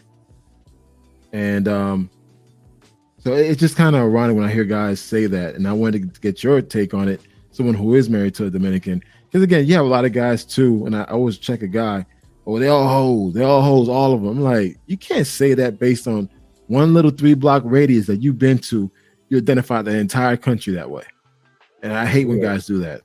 And you had some people who are some professional singers. I mean, the problem is we think of success only in the United States. Yeah. So I just want you to think about this.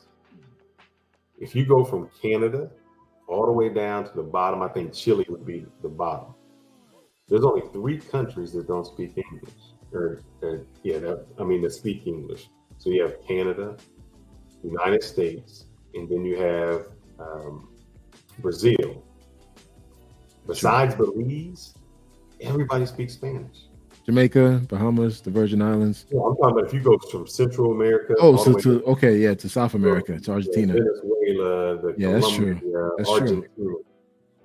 So at one time, the richest man in the world, I think his name was Sims. And what he did the communications, like all the communication tower cell phone for Latin America. Because there's so much wealth that you would get out of all that. I agree. And they don't. And so when we see it, we think, they're people are poor. They don't see the products, because you can go anywhere and make a lot of products and make money. So the women that they're getting, they're the scum anyway. Yeah, they're not going to be able to provide for you. They're not going to. They have no ability to try to make themselves successful. So when my wife came, I told her, I said, look, you got 3 months. We can watch all the novellas. I'm serious, I should tell you. I was like, we can watch all the novellas you want. Everything gonna be I'll speak Spanish. Once 3 months hit, I'm not speaking Spanish again. Never spoke. I had a car. I said, she's like, I don't know, I'll get lost. I said, man, let me put home in the GPS. You can go anywhere you want. You get lost, at home. Because she had a car down there. So yeah. Because I was thinking, you can't drive. And she was like, I've driven to Santo Domingo. So yeah. That's even worse. You can drive in Santo Domingo. You can drive anywhere, man. Yeah. And so it was just an achievement. It was, okay, I'm going to do this. I'm going to strive. So now she's a teacher at the Plano School District. So it went from making, I don't know, she was like minimum, to, she's up at like 65 now. Awesome. So, it's just what they can do. But I say that to say this. She had friends that came to the United States at the same time. still speak no English. We only speak in English. Her job is in English. Everything is in English. I mean, TV, nothing is. We speak so much English that she said, I have to teach you Spanish again. Because I just, I lose it if you don't talk it. But she has friends that come here, no English. They've been here 10 years. Yeah. And it's limited their ability. So and she has family in New York that has been here like 30 years. Still don't understand English. Yeah. And so if you find a woman who didn't have the drive in that country, whatever country that is, you can't expect her to have that same any drive when she gets here. What ambition is she gonna have? That is true. Like for me, when I met my girl, she spoke broken English. Mm-hmm. But I told her, like, listen, because she was going to college. I said, listen, you need to learn how to speak English if you want to find a good job. And so what I did, I invested into her. I said, listen, I'm going to pay for you to go to English school. Mm-hmm. So she was going to English school on every Saturday for 6 months. And every time I spoke to her in English. And whenever she spoke, she said something wrong. I checked her. Like, I kind of corrected her. Now, dude, when I talk to her, she's English, like straight English. Because I put that into work. And now she's a director at a resort. Like, she's the boss lady. Mm-hmm. At her own office. Again, by her learning to speak English, and she has a degree, that put her apart from everybody else. And I told her that, hey, listen, if you were to come to the States, she said, well, I'm thinking I want to go to nursing school. She wants to become like a respiratory nurse. Mm-hmm. I said, shit, all right, cool. You come here, same thing. I'm gonna put you on this timeline. And once you're ready, that's it. We got to go. And so within 2 years, you could do the certification first. Once you get the certification, you want to do the degree, you can do the degree later, but let's do step by step. And that's how, and that's what you got to do. And I think a lot of guys don't build their women.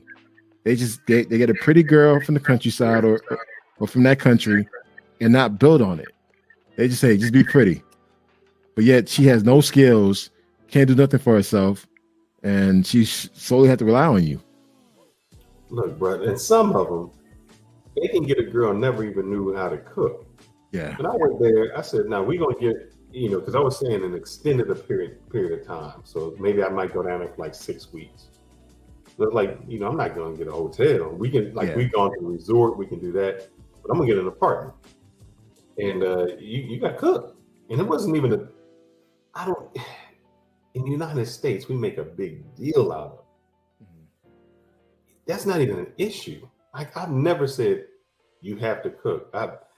She won't even let me in the kitchen, like to clean or something like that. The only time I cook is because it's something that I want. Like, I got to get on that grill. This is something I know how to do. But other than that, it just never happened. So I vetted her way before she came here. Like, all right, can you cook? Is she cleaning? Is she taking care of this? What is that going? A lot of brothers don't vet. We get it because just like you, we probably met plenty of women. Mm-hmm. So like I met, I think my wife is very attractive, but she'll tell you like the bodies I like thick, I like this, I like boom. She don't fit that. But there's no way I would get those chicks with those chicks. I already knew what they were. Like, man, this chick would, take my money. They wouldn't invest. I already knew what the issue was going to be. Yeah. And those guys get with this is a person you got to lay with, you got to sleep next to. If you can't trust them, how can you be with them? Like if I can't leave, if I couldn't be down there and, leave money behind to see what happens. Because my test was, I was like, I'm waiting. I'm waiting for her. I'm waiting for her to ask me for something. Yeah. When she said I need some money or this, I was like, I'm cutting it off. At no time, it never happened. I ain't gonna lie. I've done some stupid tests where I took out a water cash, left on the counter, and see whether she'll take it. Mm-hmm. And I'm like, damn. It's funny. Yeah, the vetting process is important, man. You got to vet the person. Like the person that I'm with now, we've been together for 7 years. 7 years. And, recently I just popped the question to her. So it's like, hey, I felt like, hey, again, I've been with way better, but at the same time, the trust wasn't there. The communication wasn't there. It was always something off. But that one, we always connected. We're split, come back, connected. And that's why I think a lot of guys don't look at that. They don't look at the variables. They just see a body. Well, she's pretty, but she don't realize, hey, what else can she do and bring to the table? Maybe you can help me. What is the black girl's name? She was the gymnast. Won like the awards. I just can't remember it. The girl. She just got married. Yeah, that's her. Yeah, well, yeah, know yeah. If you can't remember the name, that's all right. What made her great isn't the horse, the uneven bars, the mat. She was the best all around. Yeah. That's when you get the highest scores all around. So I've had girls with better body, you know, more money, whatever it is, but they were only good in that one category, like you were saying. That's true. You got the best all around. And when it's the best all around, that's the person who wins the gold. That's you true. Know, that's what you achieve for. If you are a decathlon athlete, you know, you just can't be good at, I ran or I threw the javelin. That's great. You got to be good all around. So I think when a guy goes to pick his wife, that's what he has to look for, the best all around. That's how you get successful. Don't get blinded by that girl's looks, that smile, that's something you will lose every single time. Which a lot of guys do. So and again, a lot of guys are meeting these girls in all in the wrong places. Clock Tower, the sewer, Poster 5, you know, places Mabs, places where you're not supposed to meet. I've seen guys propose to these people. I'm like, wow. My man just got married. I won't even mention where he got married at, but she was one of those people. Oh wow. She was. I don't think he'll watch, but I can't even go into much detail. That's okay. That's okay. That like when she was coming to the U.S., they kind of like banned her. Like, you know, when they start questioning you, like, man, he's 60 and you 20. You know, they was thinking maybe it's sex trafficking, but when they she was denied, She was denied. Yeah, she had been here, but when she came that time, it was like, oh no, you going back home. Oh wow. I think it's like a 5-year ban. He went ahead and did that, and so this is the crazy thing. All that ever happened, like the only time that you would ever see him in like a post. So she'll be doing like this. She got a video, and if he happened to be somewhere in the background, that's the only time you're gonna see him in an Instagram post. Like she's not posting none of that. Wow. So if your girl if she can't, that's another thing. If you take your girl to a resort and you look at her Instagram and all the pictures are of her at the resort and all the things she's doing, you paid for it, you spent your time and money, and you're not in any picture, that's not your girl, bro. That's not your girl. And that's what them girls do. They taking pictures of the food, the beach, I'm on here, and you're in no picture. Because whoever she really with, she ain't letting them know that she's there with you.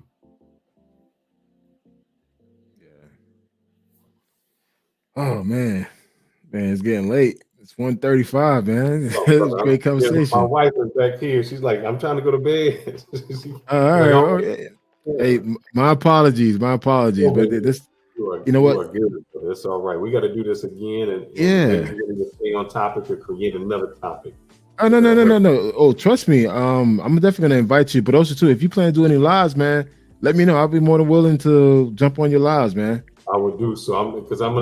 So this is another thing I'm gonna throw in before y'all leave. The only reason I started the YouTube was this: when you make over 6 figures, Uncle Sam wants some of his money. He wants a lot of his money. And when I went to my accountant, she was like, "Well, you got to find a way, you know, to reduce it, house, children, something to get your taxes down." And so when I said, "What? I travel all the time. You know, I go to these places. Can I just have a YouTube blog? It says, you know, I'm a travel blogger." She's like, "By doing so," and so I want y'all brothers to understand, if you have a business, you can write off your flight. Yep.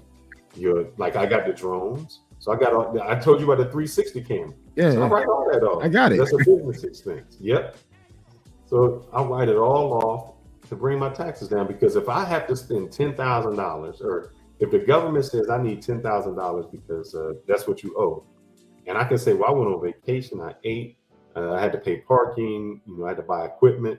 that means I was still able to enjoy all of my money and didn't have to pay Uncle Sam it. Because the money got to go somewhere. So either you're going to give it to Uncle Sam or you get to enjoy it. So let me ask you this. Did you do it under did you create a LLC or did you put it under your personal? I just put it under mine because I hadn't monetized. You know, I'm not monetized with YouTube. So I think this is my last year. So when you say live, I'm going to have to start creating an income. You know? Well, let me tell you this. I created LLC. So Black Man Travels is a LLC. Oh man, so that's smart. My computer, mic, everything is expense. Like even like the wallpaper behind me, expense. Sure. So this is like my office space. I did the measurement, the square footage, everything, man. And so when I take a trip, I put meeting. So I go meet with a meeting. So what I try to do, every country I go to, I meet with some type of business person, talk business, even though I may not be fully, so I can have a write-off. So this year, I was able to write off a lot of my travel. I wrote off all my travel expenses last year and all my new equipment, like my lighting, everything, man. So yeah, definitely that's a good way to do it. And we need to have a big conversation about that. The brothers, how they can, start monetizing and saving money instead of just spending money. Yeah. If you spend it wisely, investing in yourself. Yep. Hey, we definitely do some collabs, man, and hope eventually one day we'll meet up in the country, man. But this is a great conversation, man. On a Tuesday, I didn't expect to be on this long, but it was a great, very thorough conversation. I know you're mad at me, but I got that Frontier pass, so I won't be everywhere. You know what? When I saw that, I was gonna get it. Something told me not to because I was hearing all the bullshit that was happening on social media. But now I look back, I'm like, damn. But now it's like $1,500. At first, it was $500. The summer gonna be $499. So the thing is, even if it doesn't go to like Colombia, at least you can, to me, it's if I fly to Miami, I can get there a lot easier. Yeah. But, it still has the Jamaica, the Cancun, about 5 places in Mexico, and I got it because the price for me to go to Jamaica and then Costa Rica, they never bring that price back. And I wanted to, travel to both of those places multiple times. That's like even if I do one trip, it just paid for itself.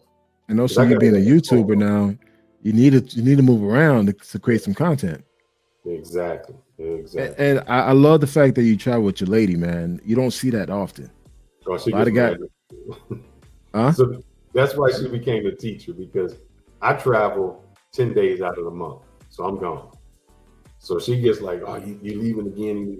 So the fact that she's a teacher or in the teaching profession, so she can go all summer and all the vacations. So that was the trade-off. Okay. And it helps out, but just like in your girl, the cab ride is totally different when she asks for it than when you ask. Oh yeah, dude. Like whenever in DR, she leads all the conversation. I'm like, sometimes what I do, I'll let her go to the store first, and I come afterward.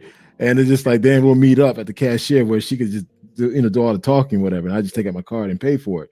But yeah, normally I let her lead. Like I took her to El Salvador, took my girl to Colombia. Same thing. I let her lead the conversation. I just sat in the back and just still quiet. Like, yo, this is your time to shine. You Spanish, use it.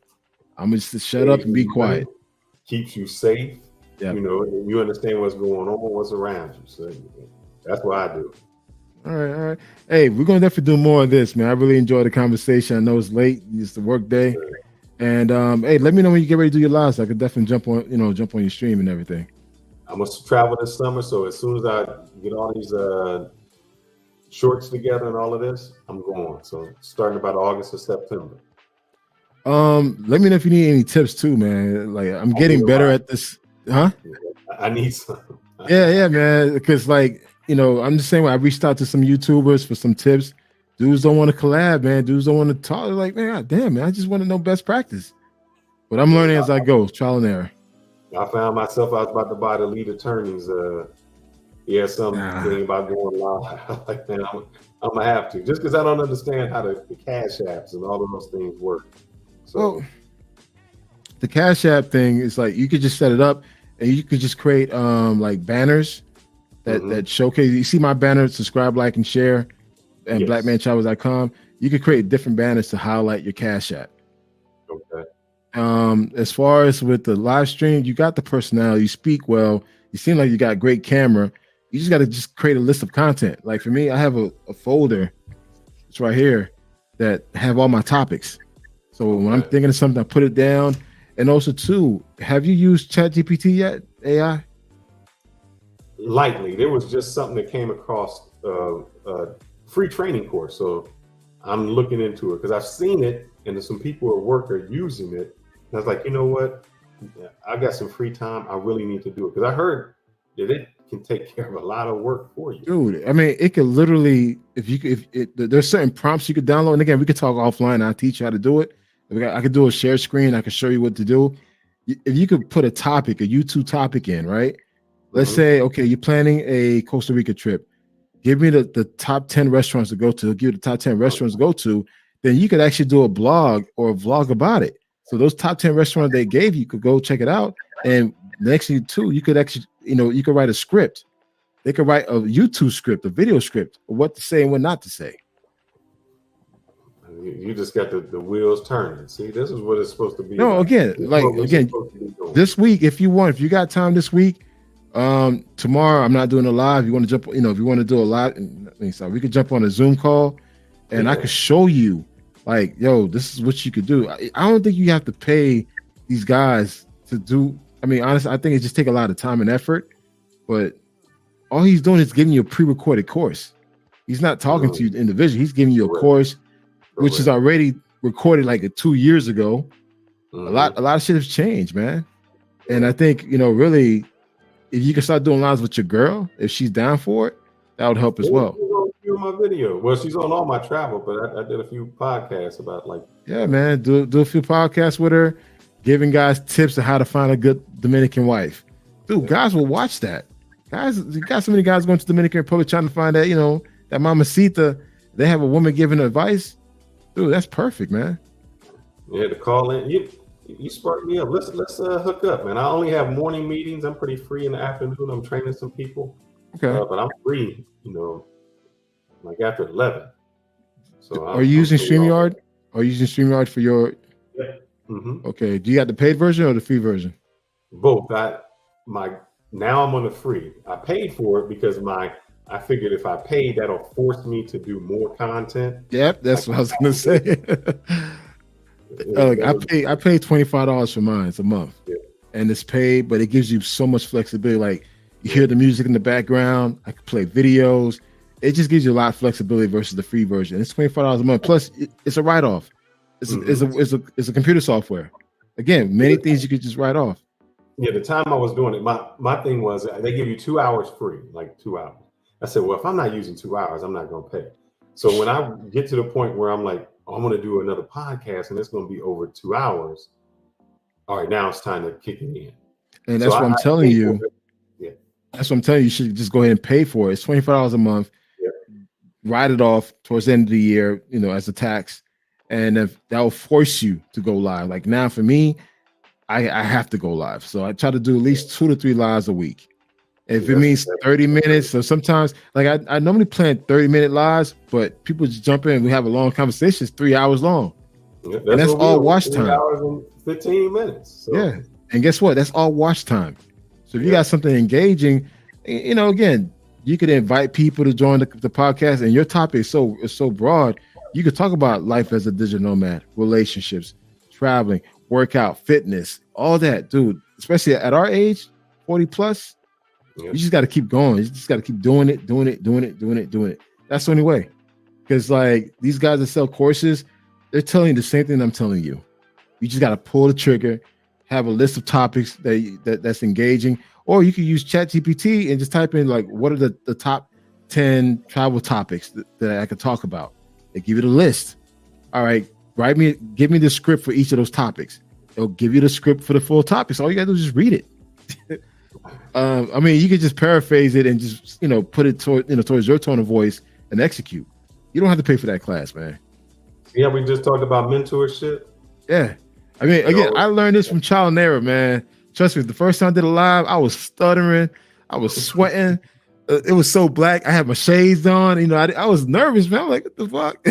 But now it's like, you know what? The more I do it, the more comfortable I am. And the thing is, too, Adrian, when I do these interviews for these contracts, I'm so laid back because I do it so much now. It's like, whatever. And they say, oh, you got a podcast back there? Like, yeah.